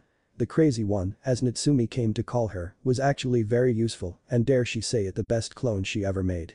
If she ignored the fact that crazy was well crazy. Crazy may have been a little overboard. More like overly eccentric. After becoming a lone clone doing water exercise, Crazy decided to help directly and started working on Rinnegan herself. After resting for a few minutes Natsumi stood up and went back to work. She was close. She knew it. She wouldn't give up. Not now. The legendary Uzumaki stamina coming to play as she continued. Where others would be unable to move hours ago Natsumi was still standing, although her eyes were red with slit and she had fangs, indicating the slight use of Kyuubi chakra. She grabbed another balloon when she heard a shout of "I did it." When Natsumi looked up she saw none other than Crazy, with huge grin and Rinnegan in her hand. "See boss. I told you I wouldn't let you down. But I am very exhausted now so I have to go. Jana," said the overly enthusiastic Redeed before she too disappeared with puff of smoke. And with that Natsumi fell on her knees, another wave of exhaustion going through her. Even so she grinned when she felt the clone's experience. She may have been crazy, but she soaked stuff up like she was a freaking sponge. When she stood up she noticed that some of her clone were on their knees too, while Athera were leaning on nearby trees. "Alright everyone, since you obviously got Crazy's experience I want to see you perform Rinnegan." Clones merely nodded and extended their hand. Most of the clones managed to do Rinnegan, but few failed as they were too exhausted and just puffed away. Natsumi once again fell down, this time backwards against tree. She made herself comfortable since the rest of the clones was about to be dispelled too she could at least stay down. "Mission accomplished you can dispel." She got a chorus of "Hi boss." Before the clones puffed away and Natsumi was left alone. She just sat there for a few minutes grinning stupidly before it hit her. "I've been here too long. I need to get back and get some rest. I need to be ready for tomorrow." And with that Natsumi forced herself to stand up and walk. Break. Two figures stood on the shore of an island looking over the calm water surrounding them. The shorter of the two looked about 16 years old, with red hair reaching its lower back, a beautiful face revealing the person to be a female, other than that the only thing visible was a dark red cloak with black Yuzashio sign on the back. The taller of the two had short blonde hair, sky blue eyes, 3 whisker marks on each cheek. With just one look on his face it was clear he was male. In his hand he held what looked like same cloak that person beside him wore. His clothing consisted of black top and pants with blood red lines running down their sides. He also wore a grey haori with blood red kanji for transgression or rin. Behind the two, unbeknownst to both of them, stood a shadow, silently watching the interaction between brother and sister. "So looking forward to coming back Imto-chan," he said with grin as he donned the cloak in his hand and threw the hood on. "You know it Nai-kun. I can't wait to go back and kick some ass. That and I miss Tu-chan, Ka-chan and Natsumi-chan, so I really want to see them," she said grinning as she threw her hood on. And with that the Redeed and blonde shot forward with great speed. The shadow stood there watching them calmly. "You are not ready yet. Soon. Soon you will learn the truth," it said as it disappeared. As the two continued running, behind them the whirlpools around the island suddenly appeared again, as if protecting the island from any unwanted guests. Break. Team 11 and half of Team 7 were all on the bridge. Today was the day. Suddenly fog appeared out of nowhere and footsteps could be heard. Then as quickly as it came the fog disappeared and Zabuza along with the hunter nin that saved him could be seen standing on the bridge. Zabuza wore a sleeveless black shirt and matching pants, complete with a waist guard and yet again, Kurigaku's striped wrist and leg warmers. Other swordsmen of his generation wore attire identical to this, implying that they might be clothes related to the group. While donning this attire, much like his fellow swordsman, he had bandages loosely tied around his neck like a scarf. The hunter nin is wearing her usual attire complete with mask covering her face. Two groups of ninja were staring at each other blankly. The tense atmosphere in the air could be easily felt by everyone on the bridge, even though most workers already left, some of them were still running. Tazuna stood behind members of Team 11, hoping that everything will be fine. After what seemed to be hours of silence, but were merely seconds Kakashi spoke up sliding his forehead protector up from his eye at the same time, revealing a Sharingan. "Surrender Zabuza, you are outnumbered," he said with finality in his voice. Unseen to everyone else Zabuza grinned a shark-like grin under the bandages that were on his face and said, "Numbers don't mean anything to enemy who can't be seen, Sharingan no Kakashi. Ninpu. Kurigaku no Jutsu." Immediately, thick mist came out of nowhere, reducing even Kakashi's visibility to minimal. Such a thick mist, what is he planning? Even he won't be able to see like this. thought Kakashi, but as soon as he thought this Kushina's voice rang out. Don't be fooled. He doesn't need his eyes to know where we are. After all, he is the master of the silent killing technique. I made the same mistake, and if it wasn't for Naruto, Tazuna would be already dead. She said. While she was talking, the signature puff sound could be heard, revealing that something was just unsealed. Nobody, except Kushina, couldn't tell what it was since the fog was too thick and Kushina was the one who unsealed it. Itsumi, Sasuke, Sakura, Sai, she spoke again after short pause. Protect Tazuna. Don't forget about the hunter Nin. At this, Zabuza's amused voice sounded out. And what exactly makes you think that Haku is still with me? It doesn't really matter, does it? We are supposed to protect the old man, and if she wants to kill him, she has to come to us, spoke Natsumi. Zabuza had to admit that the girl had a point, but as long as they stayed in the mist, Haku would have the advantage. After all, he taught the girl. The mist had little to no effect on her. That's true. And she will come when the time is right. You don't stand a chance against her. Suddenly a sound of swords clashing could be heard, and soon after Kakashi's voice, you should pay more attention to your own opponents, Zabuza-san, he said, and Zabuza smirked. I did not forget about you for even 1 second. He stated as his leg lashed out, attempting to kick Kakashi, but Nin merely jumped back. At the same time, Zabuza spun around, holding his Kubikirabacho above his head, slashing downwards. Once again Kakashi jumped back, this time making sure to put a distance between himself and Zabuza. That man is a master swordsman and I only have kunai, plus he has monster strength. Not to mention this mist. I really need to be careful. Thought the Sharingan wielder. Another clang could be heard as Zabuza's and Kushina's swords hit each other. I haven't forgotten about you either, Red Death. Kushina smirked a little at that. Then you probably remember these as well. She said as chains erupted from her back and went for Zabuza. Zabuza, however, just calmly jumped away, hiding in the thick mist. He went trough hand seals. Suiton. Suryuiden no jutsu. Kushina instantly jumped away, the water dragon hitting the spot she stood on shortly after. Chains erupted from Kushina as she sent them in general direction. Technique came from, however, she sighed in annoyance when she found nothing. Our first plan didn't work, it took me a little bit too long till I found him in this mist, and Kakashi was forced to retreat. This mist is a real pain in the ass. She thought, but even so she could feel grin forming on her face. This is going to be fun. Break. Azuna stood in the middle of Sasuke, Sai, Sakura and Itsumi. Each of them stood facing different direction to make sure attack wouldn't come from behind like last time. The atmosphere was very tense as they stood in silence, ready for battle. Itsumi noticed that her vision was getting better. What is going on? Is the mist receding? She was about to question what was going on when she heard a low whistle closing in from her side. She quickly deflected a senbon that was directed at her and saw Haku running at her with impressive speed. Itsumi was ready to enter a taijutsu battle when Sasuke appeared in front of her, blocking punch that Haku threw. He tried kicking her, but she dodged and instead she kicked him, sending him skidding back, taking Natsumi with him. Haku didn't waste any time as she quickly formed hand signs and called out her jutsu. Hyoten Hijutsu.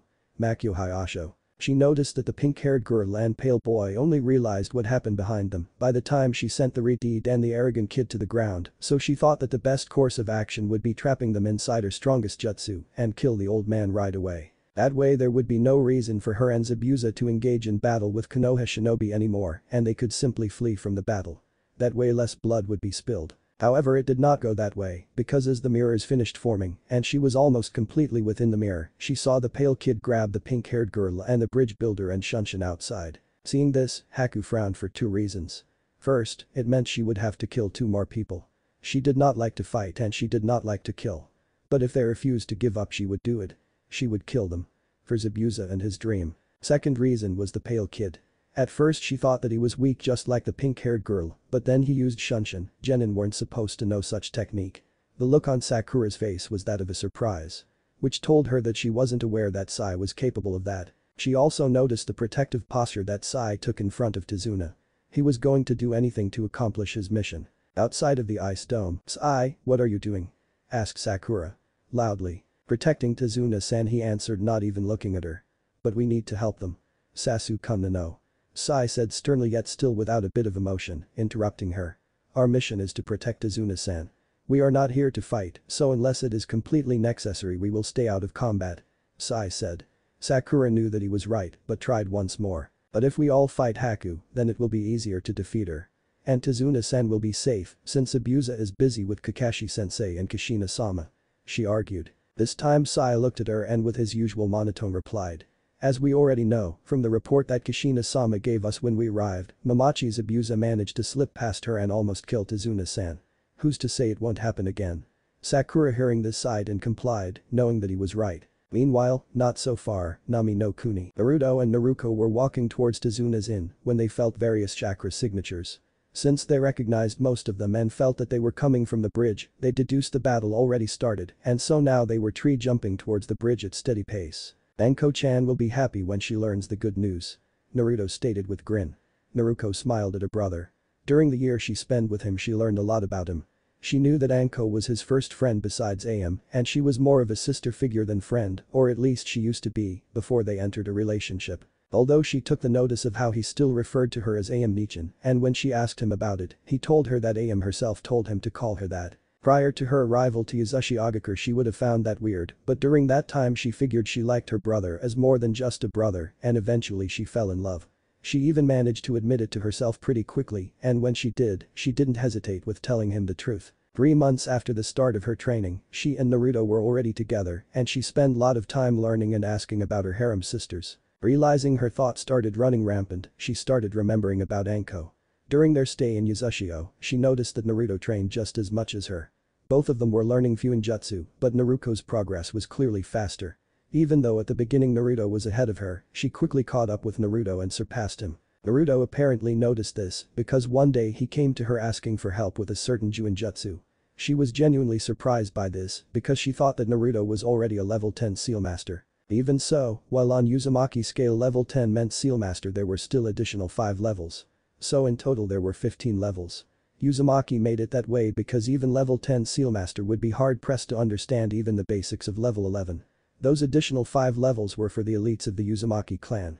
The best of the best. In the past only 2 people reached level 15 and mastered it, and according to those stories, one of those 2 people made the Uzumaki time house. Or more specifically the seals that covered the entire house. Naruko herself reached level 12, and as such she is a lot better in terms of Fuinjutsu than Naruto. So she found it reasonable that he would come to ask her to help him, but she still thought that it must be one hell of a cursed seal if he was actually asking for her help. Later, it turned out that Naruto managed to figure out how to remove the cursed seal of heaven himself, but he wanted a superior seal master to check if he made any mistakes. Of course, Naruto had to explain the situation with Anko before he showed Naruko his progress, and he knew that Anko would probably be angry at him, but he thought it was better than him doing some mistake and Anko ending up paying for his mistake, even if she ended up hating him for it, since in a way he betrayed her trust. He would happily remove the seal so that she could leave that part of her life behind her. After all, the cursed seal of heaven contained part of Orochimaru's soul, and if anything went wrong, Anko could theoretically end up as nothing more than his puppet. I want to be there when you remove that thing. Naruko said suddenly, surprising Naruto. He looked at his sister oddly for few seconds before he asked. Why? Naruko smiled once again, out of the corner of her eyes she noticed various cuts on the trees. Well, if I say that I helped with her problem, she might not kill me, and I want to get to know her. She answered with grin. She stopped on one of the branches and turned to Naruto. Those cuts are suspicious, Nai-kun. One of us should check it out. It looks like they are heading towards Tazuna's inn. She said pointing at the trees. Naruto nodded and turned around facing the way they came from. I'll go. Don't reveal your eyes or Zanpakuto. Naruko nodded and Naruto started jumping towards Tazuna's inn. She sighed as he left and she started jumping from tree to tree towards the bridge where the chakra spikes came from. She knew very well not to reveal her eyes. If the village found out that she had Sharingan, it wouldn't be good. It would cause quite the uproar that a child that supposedly came from Namikaze and Uzumaki possessed the Uchiha bloodline. She remembered when Naruto told her during her training that it's possible for her to awaken Sharingan. After all, when Kyuubi unlocked his bloodlines, she thought she was only unlocking the Shin no Mi. She thought that Naruto would only have one Dijutsu. Sure, the Shin no Mi had all the abilities of EMS, Rinnegan, plus few abilities special to Shin no Mi only, so Naruto would still have exactly same power and skills. Only difference would be that if he wanted to use ability of normal Sharingan, he would have to reveal his Shin no Mi. He would not be able to activate Sharingan, simply because he wouldn't have it. But since Naruto had the genes which would eventually awaken Sharingan and later on Rinnegan, all 3 Dijutsus activated at the same time, and since Naruto already had Shin no Mi, his Sharingan forcefully evolved into EMS. That's why he could only activate Sharingan or Rinnegan if he wanted to, because even without Kurami's intervention, there was a high possibility that he would eventually gain those eyes. Kurami's chakra and influence merely sped up the process. As such, it would be logical to assume that Naruto and Natsumi could both not only awaken Sharingan, but also a Rinnegan. They were triplets after all. However, Naruto said that it was not only highly improbable, but also nigh impossible, and that he simply couldn't believe that the rarest bloodline in the shinobi world would suddenly start appearing just like that.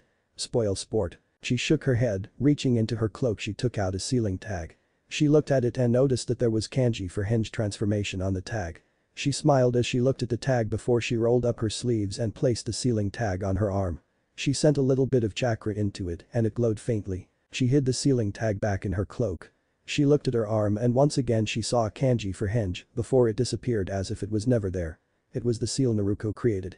Naruto noted that during their 1-year stay in the time house, their appearance would change. So Naruto came up with a seal that would deal with it for them. She didn't really know why she used it since she knew Naruto wouldn't. He didn't care whether people noticed that his appearance changed. Its function was exactly same as her godmother's Tsunade's special henge that could not be broken unless she was completely out of chakra. The difference was that one didn't need good chakra control because the seal would take care of everything. All the user needed was good imagination and little bit of chakra. She made a mental note to remember to thank her. She was quite surprised when she realized that no one thought of such a thing. Creating such a seal wouldn't be hard. One didn't need to be Uzumaki to make such seal. It would be fairly easy for anyone who knew thing or two about seals to make something like that. Sure, many people underestimated Fuinjutsu and didn't take interest in it, but there were still a lot of people that learned Fuinjutsu. Both her mother and father should be able to easily do something like that. Her godfather Jiraiya as well. In a way she was glad. Being able to have an unbreakable henge would make infiltration a lot easier. In Konoha it wouldn't work that well because of the Uchiha and Hyuga clans. Her brother confirmed that both Rinnegan and Sharingan would see through the illusion. They couldn't test it with Byakugan, but Naruto was fairly sure that it would see through the henge as well. Although with the Uchiha clan gone it would be little easier, it's not like Hyuga keep their Taijutsu active all the time. And with that she continued on her path towards the bridge. Back on the bridge, with Haku, Sasuke and Natsumi were in the middle of the dome, both of them trying to figure out how to get out of this situation. Both of them had a feeling that it won't be easy. The feeling multiplied when Haku rose her hand holding senbon needles and the reflections in the mirrors moved alongside her. Which one is real? Thought Natsumi, trying to figure out where the senbon would come from. She saw Sasuke tensed as he got ready, just like herself he held a kunai in his hand. Get ready. She's coming. He said. I know. Holding the kunai tightly she looked around the dome waiting for the attack. Haku was calmly watching her opponents. Both of you seem to be strong. You have the resolve and reason to fight. With your reason, your resolve won't waver. However, Haku thought as she clenched the senbon in her hand. It will not be enough this time. Itsumi's eyes flew wide open as she saw the speed senbon flew at her. That however was not the only reason her eyes resembled dinner plates in size. When she saw Haku perform the jutsu she was currently trapped in, she thought that there would only be one Haku, and the reflections would serve as not only a distraction but also as some kind of teleportation markers, so that Haku would be able to instantly jump from mirror to mirror. She certainly did not think the senbon would come flying from every direction. She barely had time to jump away, using her kunai to protect herself from the unreal amounts of senbon. Even so she felt something sharp piercing her skin on multiple places. When she looked at Sasuke she could see that he was in the same situation as her. She prepared herself as she saw Haku was about to cause the senbon rain again. She, along with Sasuke dodged and deflected as many as they could and the moment her feet touched the ground she could hear Sasuke calling out a jutsu. Kaiten. Gakkaku no Jutsu. As the fireball made its way to the mirror she saw the reflections in other mirrors disappear as Haku appeared in front of her in blur. Fast. She thought as she brought her hands up in order to protect herself from the kick that she knew was coming. And as she predicted it came. The force of the kick was strong enough to make her take few steps back, but the moments Haku's leg touched Natsumi, she started channeling her chakra and chains exploded from her back, however Haku once again disappeared with blur. She made her way to the mirror and entered it. The chains that was chasing her hit the mirror and bounced back harmlessly. Seeing this, Natsumi frowned and let the chain dissipate. My chains are still slow and weak when compared to Kachan's. So that means that I will have to use that jutsu. But with speed like that I won't be able to get near her. I have my shadow clones and Sasuke is here as well. We have to come up with something and it has to be done quickly, otherwise we are just playing target practice with her. Her frown deepened when she saw that reflections started appearing in the mirrors again. So many senbons being thrown at you all at once is quite overwhelming. Now that I think about it it's the same with clones. In such a small place, 50 clones should be more than enough to keep her off of me for at least couple of seconds. With that I should be able to slip outside of the dome. Since Sasuke melted one of the mirrors, it should not be that hard to pass, and once I'm outside, this battle will be a lot easier if we attack from both sides. Jutsu of such level will not have any effect my eyes," Haku stated calmly. Both Sasuke's and Natsume's eyes twitched when they saw a mirror that should have melted looking the same as before, as if the fireball never hit it. Natsume's eyes twitched because her plan was ruined.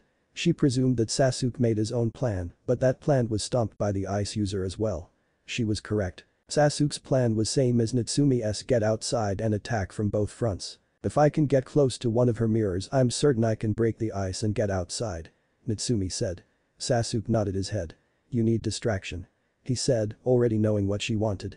Pretty much. I can use my clones, but they will dispel after hit once. With her speed that won't be enough. I've got a plan, Sasuke answered. He tightened his hold on his kunai, Natsume doing the same as Haku threw her senbon. Once again, they dodged and blocked as many of the senbon needles as they could, ending with their backs pressed up against each other. Spill it, Natsume hissed, those needles were really getting annoying. Sasuke smirked. Just do the shadow clones thing, but make user one of those clones is hinged into me. That's all it took for Natsume to form a hand sign. Taiju Kage Bunshin no Jutsu. And an explosion of smoke. 50 clones appeared and immediately starting running. Haku seeing this didn't waste any time and started throwing senbon at them, causing them to puff out of existence. Seeing another clone running her direction, she gripped her senbon and threw it at clone, which crossed its hand in front of its face to protect itself, causing another puff of smoke. However, her eyes widened when Sasuke emerged from the smoke not a second later, going through hand signs at bay impressive speed, before calling out his jutsu. Kaiten. Kiryu Enden. Haku was impressed. The jutsu wouldn't be able to harm her mirrors, but if the jutsu hit the mirror and she or one of her reflections were in the said mirror, she would get burned. She wondered if they had figured it out when the boy first threw fire jutsu at her, and this was just a way to get her out of the mirrors, or if they were planning something else entirely. She briefly thought about simply cancelling her reflections and moving to different mirror, but Sasuke was too close. If she simply changed location, she wouldn't be able to stop him from getting out from the dome. With that in mind, she got out of mirror, and in a burst of speed she appeared in front of him. Sasuke seeing this simply smirked and crossed his hands in front of his face again, in order to protect himself from the kick he knew would be coming. Haku seeing this, knew she somehow played right into her opponent's cards. Nevertheless, her right leg lashed out, sending Sasuke back to the middle of the dome. Haku's eyes widened when Natsume appeared in front of her. But that wasn't why she was surprised, after all she was expecting this. What she didn't expect was the swirling chakra ball in her right hand. Just one look told her that she really didn't want to be hit with that jutsu. Rasengan, Natsume shouted, hoping to hit her opponent. Haku, using her superior speed, barely avoided chakra ball. Natsume was not surprised that she missed. In fact, not only was she not surprised, she was expecting it. The Hunter Nin speed was way above her own. While she would prefer hitting Haku and ending the fight that way, she knew it was almost impossible. Her real target was the mirror behind Haku. So when Haku dodged, Natsume went past Haku and for the mirror. Hitting the mirror, she smirked when she saw cracks, before the ice shattered. Her smirk grew and she instantly bolted forward, trying to escape the dome. Her smirk disappeared when she felt something on her ankle. You're not going anywhere, Haku said before gripping the Jinchuriki's ankle and throwing her towards Sasuke, who by this time was on his feet, going through hand seals, hoping to distract the ice user. Seeing Natsume flying towards him, he quickly stopped the jutsu and extended his hands, trying to catch her. Seeing Natsume successfully crashing into Sasuke, Haku didn't waste any time, immediately making a hand seal and pumping her chakra. Behind her, where the recently broken mirror once stood, a new mirror slowly came into existence. I don't have much chakra left, I have to finish this battle quickly, thought the Hunter Nin re-entering a mirror. That is quite a dangerous jutsu you've got there, she stated. Sasuke and Natsume were not happy. It was quite obvious due to the frown on their faces. Sasuke's frown was quickly replaced by smirk though. She is slowing down. At the beginning of the fight I was barely able to see her, but now, Natsume nodded her head, agreeing with the Uchiha. I know she barely managed to dodge my Rasengan. At the same time, both of us are worn out as well.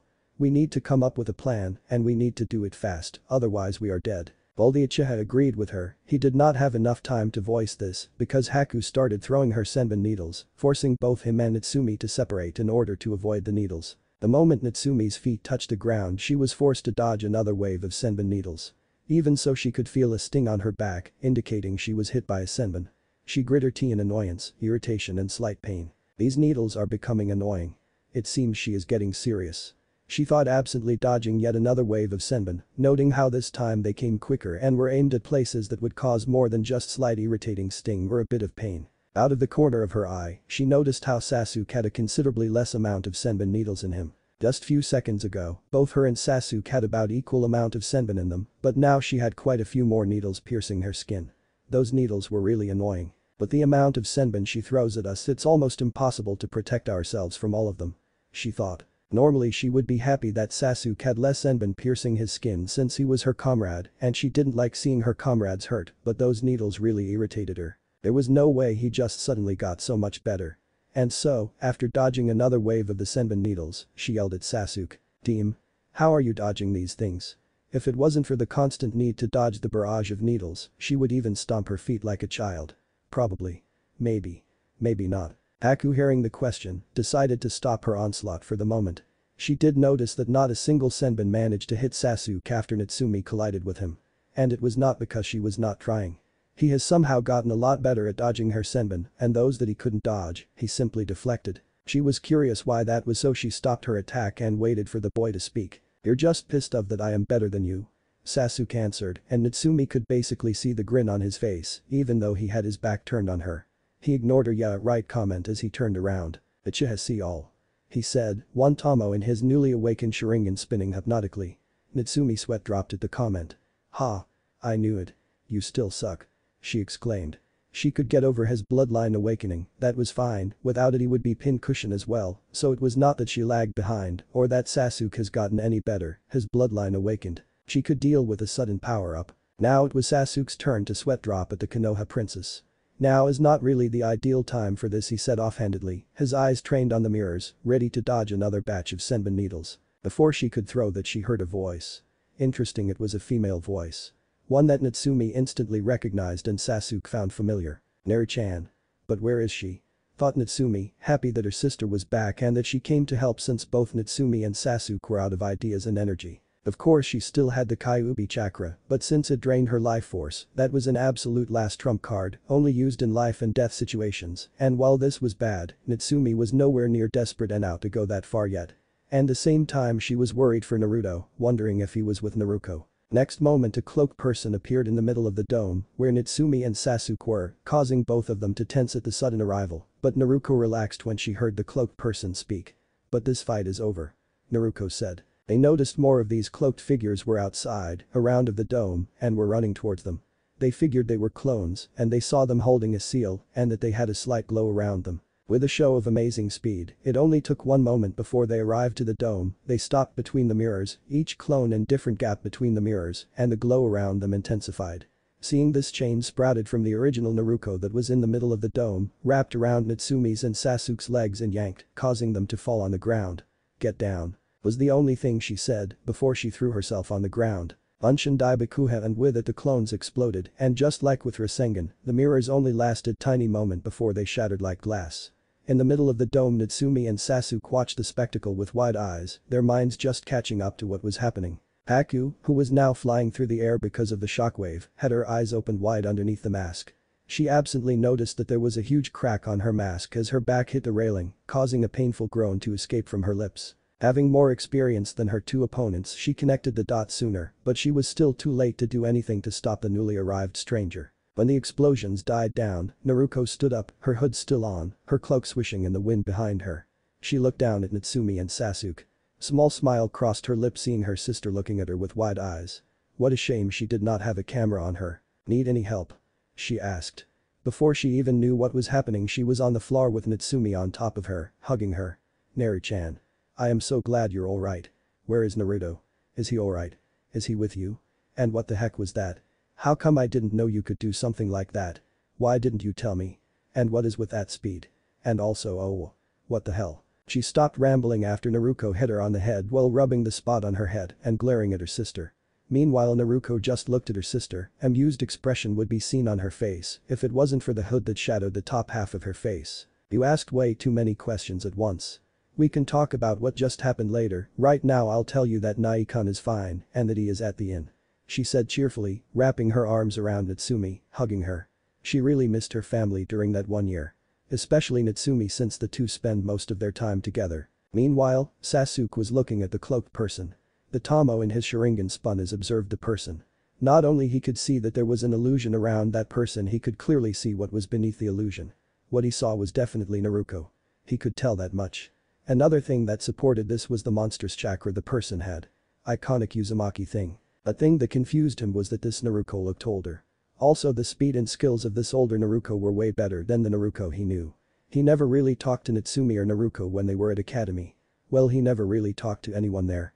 But he knew both of them were skilled. However, he knew they weren't this skilled. Yet at the same time he knew he was looking at Naruto. Naruto he knew, yet she seemed different. What the hell happened yesterday, he thought. Hearing someone coughing, his head snapped in the direction cough came from. Seeing Haku standing, without her mask, little bit of blood dripping from her mouth, he observed her. She was in no shape to fight. I suppose I can deal with this henge crap once this is over. He thought with sigh before speaking. Hey, guys, I don't mean to ruin your moment, but she's still alive. He said, causing Natsumi and Naruto to realize that yes, there is in fact still an enemy to deal with. Standing up they stood beside Sasuke, looking at Hunter Nin. Give up, enemy-san. You cannot win. Said Naruto, removing the hood and revealing her face. You are in no condition to be fighting right now. Surrender. Haku observed the newcomer. Unlike the other two, this one radiated power and confidence. I am broken, Haku stated. I've lost. I'm no longer useful to Zabuza-sama. Kill me. Before anyone could respond to that, all of them heard high chirping sound. The mist started receding slowly, revealing Zabuza, who was bound by Kushina's chains, who was standing behind him. He had quite a deep cut on his abdomen and along his right arm. Kushina's blade was dripping with blood. Zabuza's blood. Opposite of Zabuza stood Kakashi, his left arm steadying his right one. From his right hand came bright blue light, around the light could be seen lightning, just dancing around it. Looking at the jutsu they realized that this is where the chirping sound came from. Never mind. Change of plans. Haku said. Kakashi shot forward intending to pierce Zabuza with his Rikiri, however before he could get to him, mirror started forming just in front of Zabuza. Ice mirror to be exact.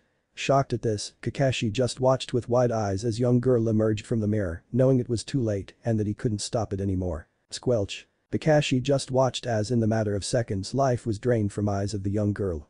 With guilt slowly building he extracted his hand and slowly put Haku on the ground. Looking up, he could see tears streaming down Zabuza's face. Behind him Kushina released Zabuza from the chains that were holding him. He fell down on the floor looking straight at the person he considered daughter. Haku. Sudden clapping brought everyone sans Zabuza out of the trance they were in.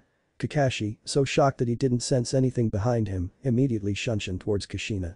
Looking on the other end of the bridge they saw thugs. Lot of them. In the front stood little midget in the suit still clapping his hands. So this is the demon of the mist I've been hearing about. Defeated so easily. At the very least I must say that you amused me, but you failed your job and thus you don't get any money. Gato said. It was as if he didn't even notice that Zabuza did not register a single word Gato said, his attention still on his daughter as he continued walking forward. Stopping in front of Haku's dead body he looked at her with frown. But don't worry about it, I was not planning on giving you any money anyway. You ninja trash are way too overpriced. Preparing to kick Haku, this time his face showing hatred he continued. This is for my broken wrist, you stupid bitch. Kicking with his full force, he blinked when he saw a child with the same cloak as Naruto, however this person was not wearing the hood. He had blonde hair and he was crouching on the ground next to Haku's body, his right arm effortlessly holding his leg from reaching Haku. Gato or anyone else for that matter couldn't see his face, but Team 7 knew this was Naruto. Gato didn't even have a chance to blink before he was punched in the face, ending all the way back with his thugs. Naruto made sure to hold back with that one. He recently found out few new tricks his Shinomi could do and Gato would make great test subject. There were also other abilities he learned that he wanted to try. Ninshu for example. He tried it with Naruto before, but this was different. He couldn't hope to understand people like Gato. And Ninshu could help with that. He was merely curious about thought process of this sick person. Another example would be the Kekkei Genkai. Somewhere in the humongous amount of scrolls found in Yuzushi Agakure, there were couple of scrolls on Kekkei Genkai that were most likely stolen. In this case, couple literally meaning two. Shimton, crystal release, and Imton, lava release. Naruto, despite mastering a lot of jutsu, was never someone that thought that with more jutsu ninja learns the stronger he becomes. However, having one or two jutsu of each element could prove useful. Even though Imton did not interest him, he did take his time and learned few jutsus from the scroll. Shimton, however, intrigued him.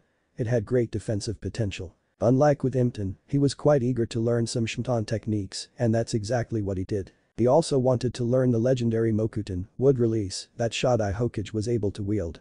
Such thing would happen long ago, but he couldn't find any scrolls or anything. He could learn from watching, listening to explanation or reading, but without anything to go on it was simply impossible. Aiwu-chan taught him chakra control. What little Kido, way of demons demon arts, he knew, was taught to him by his aunt Bakudos. He learned jutsu from either watching others or going to library, however there was not a single Kekkei Genkai jutsu he found in library.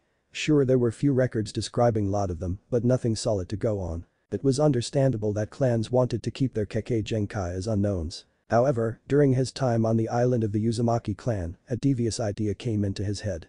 Why not simply sneak in and take it? That's how he learned about Rinnegan and Sharingan. He sneaked in his parents' jutsu library to learn Rasengan. Naruto told him that she and Natsumi sneaked in as well because they wanted to surprise their parents by learning Rasengan. Hell, back in the days, at times when he got locked out, he had to steal food to survive. It still amazed him that both Minato and Kushina didn't notice he was gone for days. Well, he didn't have to steal food and Tucci would give it to him for free, he knew they would, but he didn't want to mooch off of them, knowing they were quite poor. Plus it's not like the people he stole from were some kinds of saints. Stealing and sneaking around was major part of his life. So why stop now that I am ninja? He thought.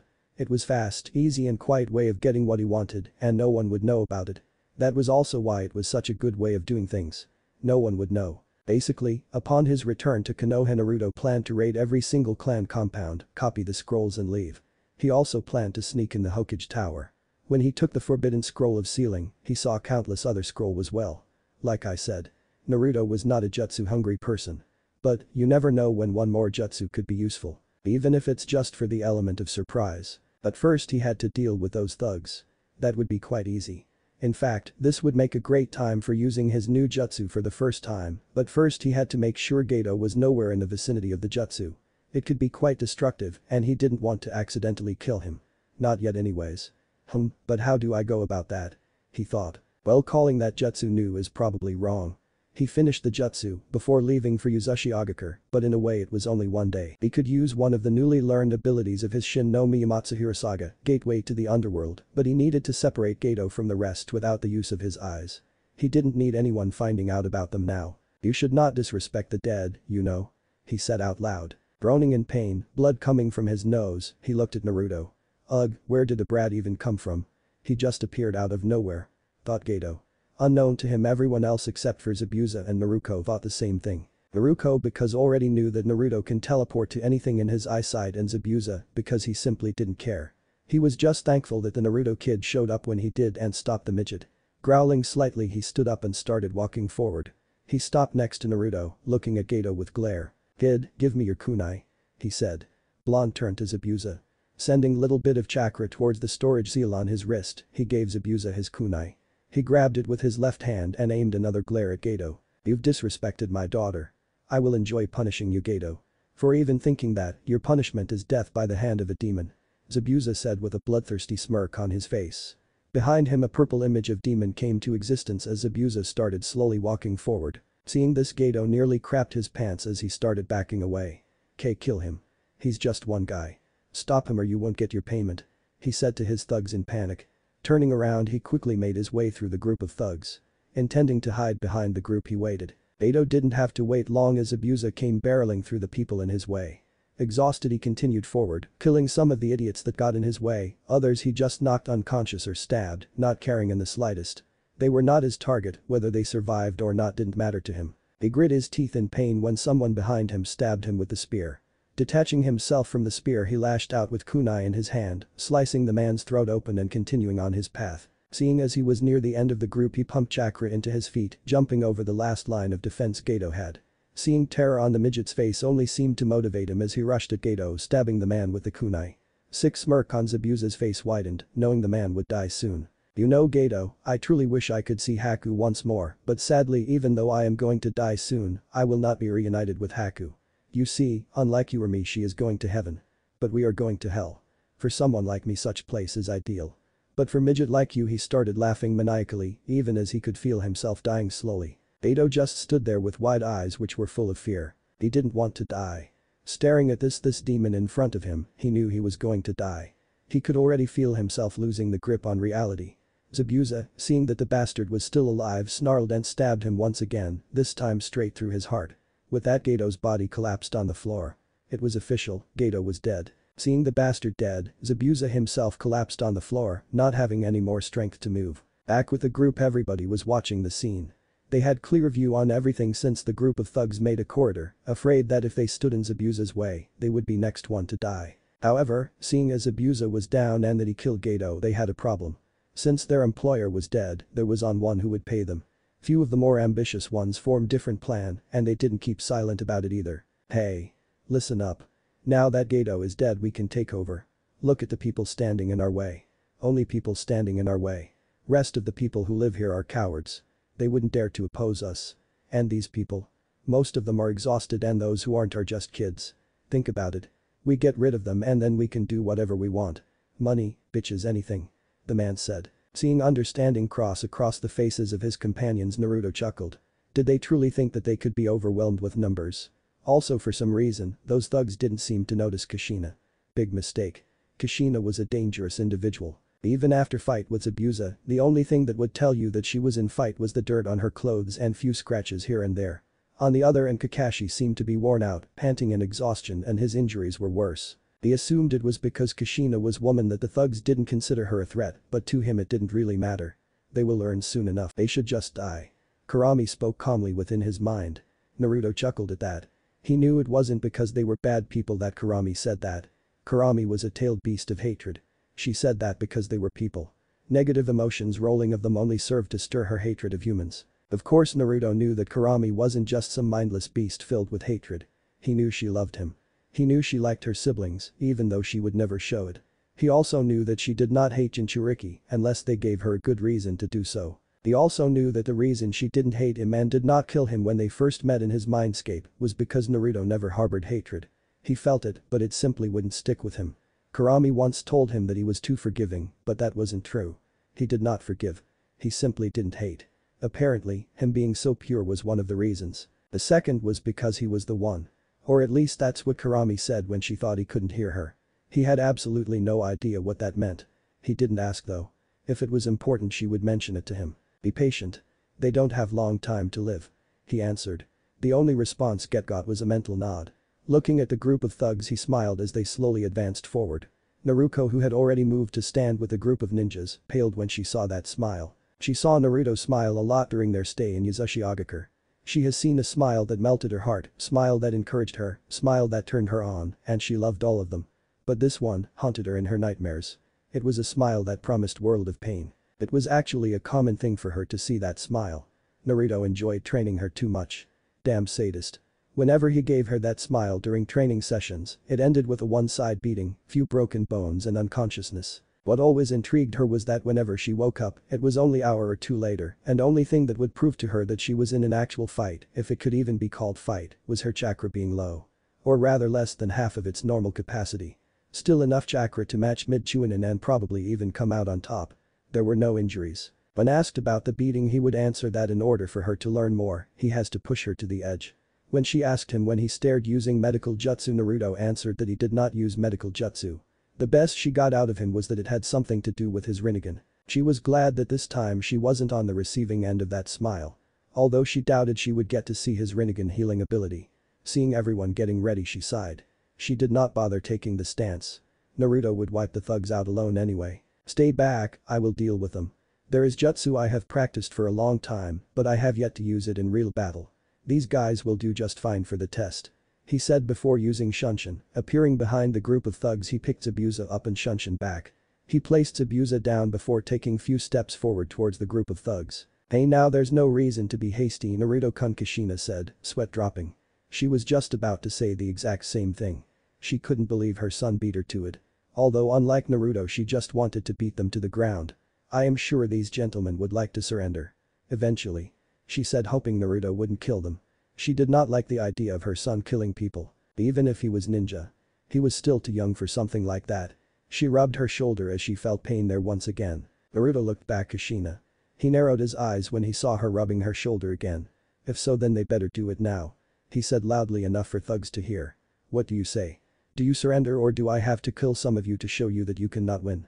He extended his hand and Rasengan formed in his hand. Kushina and Natsumi had wide eyes. Their eyes continued to widen when the Rasengan in his hand started changing. By this point, everybody except for Naruto had wide eyes. Loud screeching sound echoed on the bridge as the Rasengan now looking like a rapidly spinning chakra shuriken. Naruto looked at Thugs. Do you give up? It was a simple question. However, Thugs didn't seem to like it. You damn brat. Once we kill you, so should I assume the answer is no. Pity. I do not like killing. It just seems like such a waste. He said calmly. Fuden. Rasen shuriken throwing the shuriken at his opponents, he knew they didn't stand a chance. Hell, he knew that even those thugs knew they didn't stand a chance against his jutsu. He assumed that their pride simply didn't allow them to surrender to a single child. Everybody watched as the chakra shuriken started tearing through Thugs. Just before it reached the middle of the group, it exploded in huge dome. Kakashi's lone Sharingan as well as Sasuke's eyes widened looking at the dome. After the explosion was over, part of the bridge was gone. Nobody went to look, but they knew that the bodies of their opponents were now in the water below. The amount of attack, Sasuke whispered, but in the silence it was easily heard by everyone. It's unreal. He breathed out. He couldn't believe that the dope can do something like this. Looking at Naruto, he saw that unlike Naruto, he didn't have illusion on himself.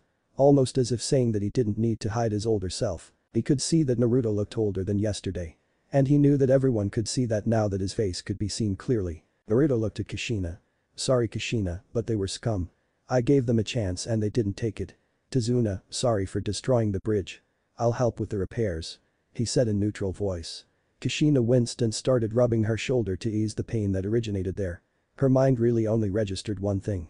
He called her Kushina. Not Kachan but Kushina. Naruto, seeing her rubbing her shoulder again, narrowed his eyes, but otherwise didn't do anything. He turned to Zabuza, who was laying on the ground beside Haku.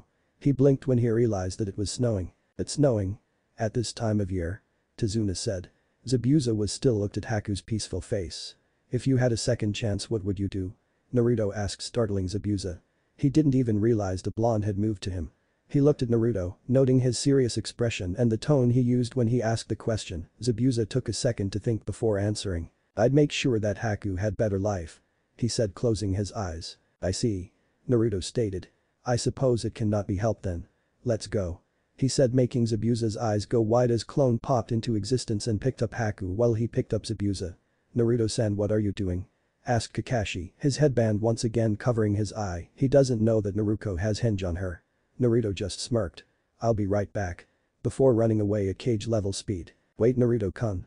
Yelled Kushina. What's going on? She asked, though he was already gone. Moment later she disappeared as well, running after Naruto. Naruto didn't bother chasing her brother. Rather, she focused on the link between Naruto's Shinpo seal that he marked her with. Nai-kun, what are you doing? She asked mentally. Giving them the second chance. He answered rather cheerfully. She sighed in frustration. He made a big deal about hiding his eyes and powers, yet he went and showed them to total strangers. You do know that that's 2 more people that know about your eyes, right? She heard a deep sigh. I know. I am actually thinking about using Ninjendo in combination with Shinomi to erase their memories of my eyes. That statement surprised her. Naruto told her that messing with people's memories simply wasn't his cup of coffee, so he didn't think he would be using that ability. He didn't like to mess with somebody else's memories. To hear him say that he would use that ability just like that, it was surprising. Are you sure about that? She asked. I don't know yet. I'll ask Zabuza and Haku after I heal Zabuza and revive Haku. If I feel any negative emotions, then I'll do it. Or he didn't get to finish because Naruto interrupted him, already knowing what he was about to say. What is the point of reviving someone if you're just gonna kill that person? It will take some time till the bridge is finished. Since it's our job to protect Azuna while he's building a bridge, we will be here till he finishes it. That's enough time for me to make a seal that will make sure they're unable to mention it or talk about it. What do you say? I suppose that would be the best solution, he said sheepishly, completely forgetting about the existence of Fuinjutsu for a moment. Thanks. Naruto smiled, knowing he didn't want to alter their memories, and now he didn't have to. Oh, by the way, Nai-kun. Kachan is following you. She heard a chuckle coming from Naruto. No, she isn't. The moment I was out of your sight, I Shinpo to one of my markers in Forest of Death. As if on cue, Kushina appeared on the bridge with a pout on her face. Mau, he got away. I didn't even get the chance to ask why he looks older. She said. Naruto just shook her head in amusement. Well, don't worry about it, Kachan. He said he will be back soon, so I'm sure he will be here soon. She said, hugging her mother. It has been a long time since she has done that, and now that they were out of danger, she didn't waste any time. Kushina didn't know why Naruto just hugged her so suddenly, but she didn't complain as she wrapped her arms around her daughter. Week later, Zabuza and Haku stood in the forest clearing not far from Tazuna's inn. The same one that Konoha ninjas used to train. Where are they, damn it? They should have been here already. Zabuza exclaimed, obviously irritated. Haku just stood there amused. It wasn't long that Naruto and Naruko appeared in the clearing. "You're late. Where the fuck were you?" Zabuza growled. "I was lazy," Naruto answered with grin, scratching the back of his head guiltily. "You're saying that you were almost 40 minutes late just because you were lazy?" Zabuza said dangerously. "Yes." Naruto said enthusiastically. "I'm glad you understand." He continued with smile. Haku and Naruto snorted in amusement while Zabuza growled once again. He was about to speak, but Naruto beat him to it. "All right, down to business. You ready for this?" he asked as Naruto pulled out 4 kunais and threw them so that they formed a square with them in the middle of it. Looking closely at the one of the kunais, both Haku and Zabuza noticed that there was some kind of tag with something written on it wrapped around the kunai. Seals, they both thought. Naruto pulled out another kunai, Zabuza and Haku instantly noticed that there was the same sealing tag on it. Naruto clasped the kunai with both her hands and sent chakra into it. "Concealment barrier," she whispered, and immediately they could see red walls forming around them. It was still possible to see outside of the barrier easily enough. The barrier was a simple low-level barrier. Well, as far as concealment barriers were concerned, it was a low-level barrier. Concealment barriers were generally quite the tricky ones, since their general job was to hide things that are right in front of you. This particular one blocked the sound from going outside, and those outside couldn't see what's happening inside. However, even though it was invisible from outside, finding out what's happening inside was as easy as simply walking in. That is, if you knew it was there. The barrier was so simple it was almost never used to hide people because it didn't conceal chakra. So most shinobi, those that knew Fuinjutsu and those that were good enough with, used it to hide important things or money.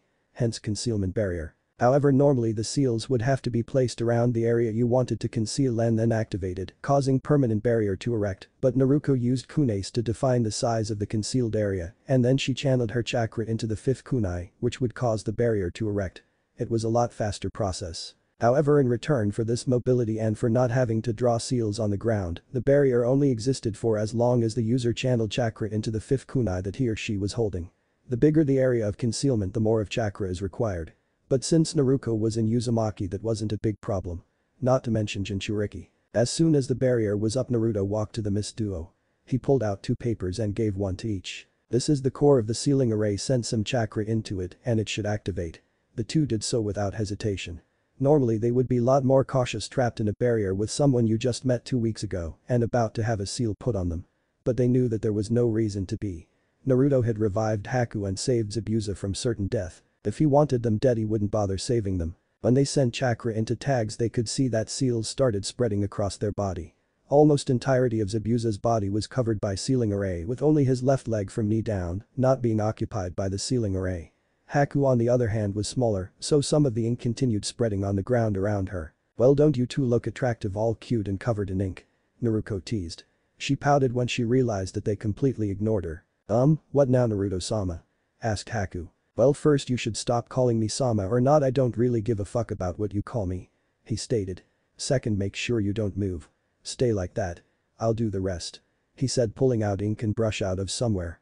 A clone popped into existence behind him holding brush and ink as well. It wordlessly moved to Haku and started drawing seals on the ground where the previous ones ended. Naruto moved to Zabuza and looked at his leg.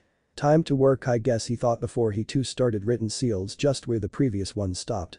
Zabuza looked at Naruto, then he looked at Haku and then at the clone. "Are you finishing this seal?" he asked, curious. "Yeah, I'm surprised you noticed. Do you have knowledge in sealing?" Naruto asked. "No. But why didn't you just finish the seal on that tag and gave it to us afterwards?" he asked, trying to figure out why he didn't just give them the complete seal. "Well, in a way this seal is done and ready to be used, but it wouldn't work the way we want it to. It would automatically restrict you from speaking whatever I want. But I only want to restrict you from speaking of certain things and I don't want to have control over you. So I have to alter it slightly and tell it to only restrict you to speak of one thing. Once we activate that seal, I will only be able to choose one thing you won't be able to speak about, and that will be the knowledge of my powers," Naruto explained. Zabuza and Haku nodded their heads at the explanation. It sucked that he didn't trust them enough to just tell them to keep it a secret, but it was understandable. In a shinobi world, trusting someone you just met is like asking to be backstabbed. Zabuza knew that all too well. Especially since he is from Kiri. It did not take long for Naruto to finish the seals on both Haku and Zabuza. With its job done, the clone Naruto made puffed out of existence. Naruto came to Zabuza and lifted his hand. Seeing the core of the seal on his palm, he pressed 2 fingers on it and channeled his chakra. "Yuinjutsu?" Restriction. The core started glowing slight yellow color and the glow slowly spread across all the characters. Fuin. The glow intensified as the letters slowly started spiraling towards the core, almost as if they were sucked in. As soon as last letter was sucked in the core, the glow intensified once again, this time shining with a blindingly white color for few seconds before it died down. Naruto moved his fingers and revealed the seal core, which now looked like a circle with kanji for restrict in it. He looked at Haku and did the same. I recommend gloves or bandages to hide it, but it doesn't really matter. Naruto added her own touch to these, so it's fine really. Even if someone tried to get rid of it, it wouldn't be easy. In fact, if there is someone who can get rid of those, I'd like to meet them. The barrier around them dropped and Naruto collected her kunais. So, what are you going to do now? She asked. Over the week they met couple of times. They weren't her favorite people, but she could hardly say that she didn't like them. Maybe you could come to our village. I'm sure she didn't get to finish her sentence because Abusa interrupted. I'm not sure yet, but we're not joining any village. At least not now. We will probably go off scale for now and just train. Maybe become bounty hunters and hunt down some missing nin or something. For now, our main objective is to become stronger. Being tied down to a village would slow us down. That's quite rude, you know. Interrupting me like that. Hey now, I merely saved you from wasting breath. You should be thankful for my insight and willingness to help, Gaki. Yeah right. Anyway, good luck. And don't get yourselves killed again. Thanks. Let's go Haku. You think we will see them again? Naruto asked watching the leave. Naruto smirked. Yeah. I'm pretty sure we will. We should go too. Kushina is probably looking for us. Naruto nodded her head and they both disappeared.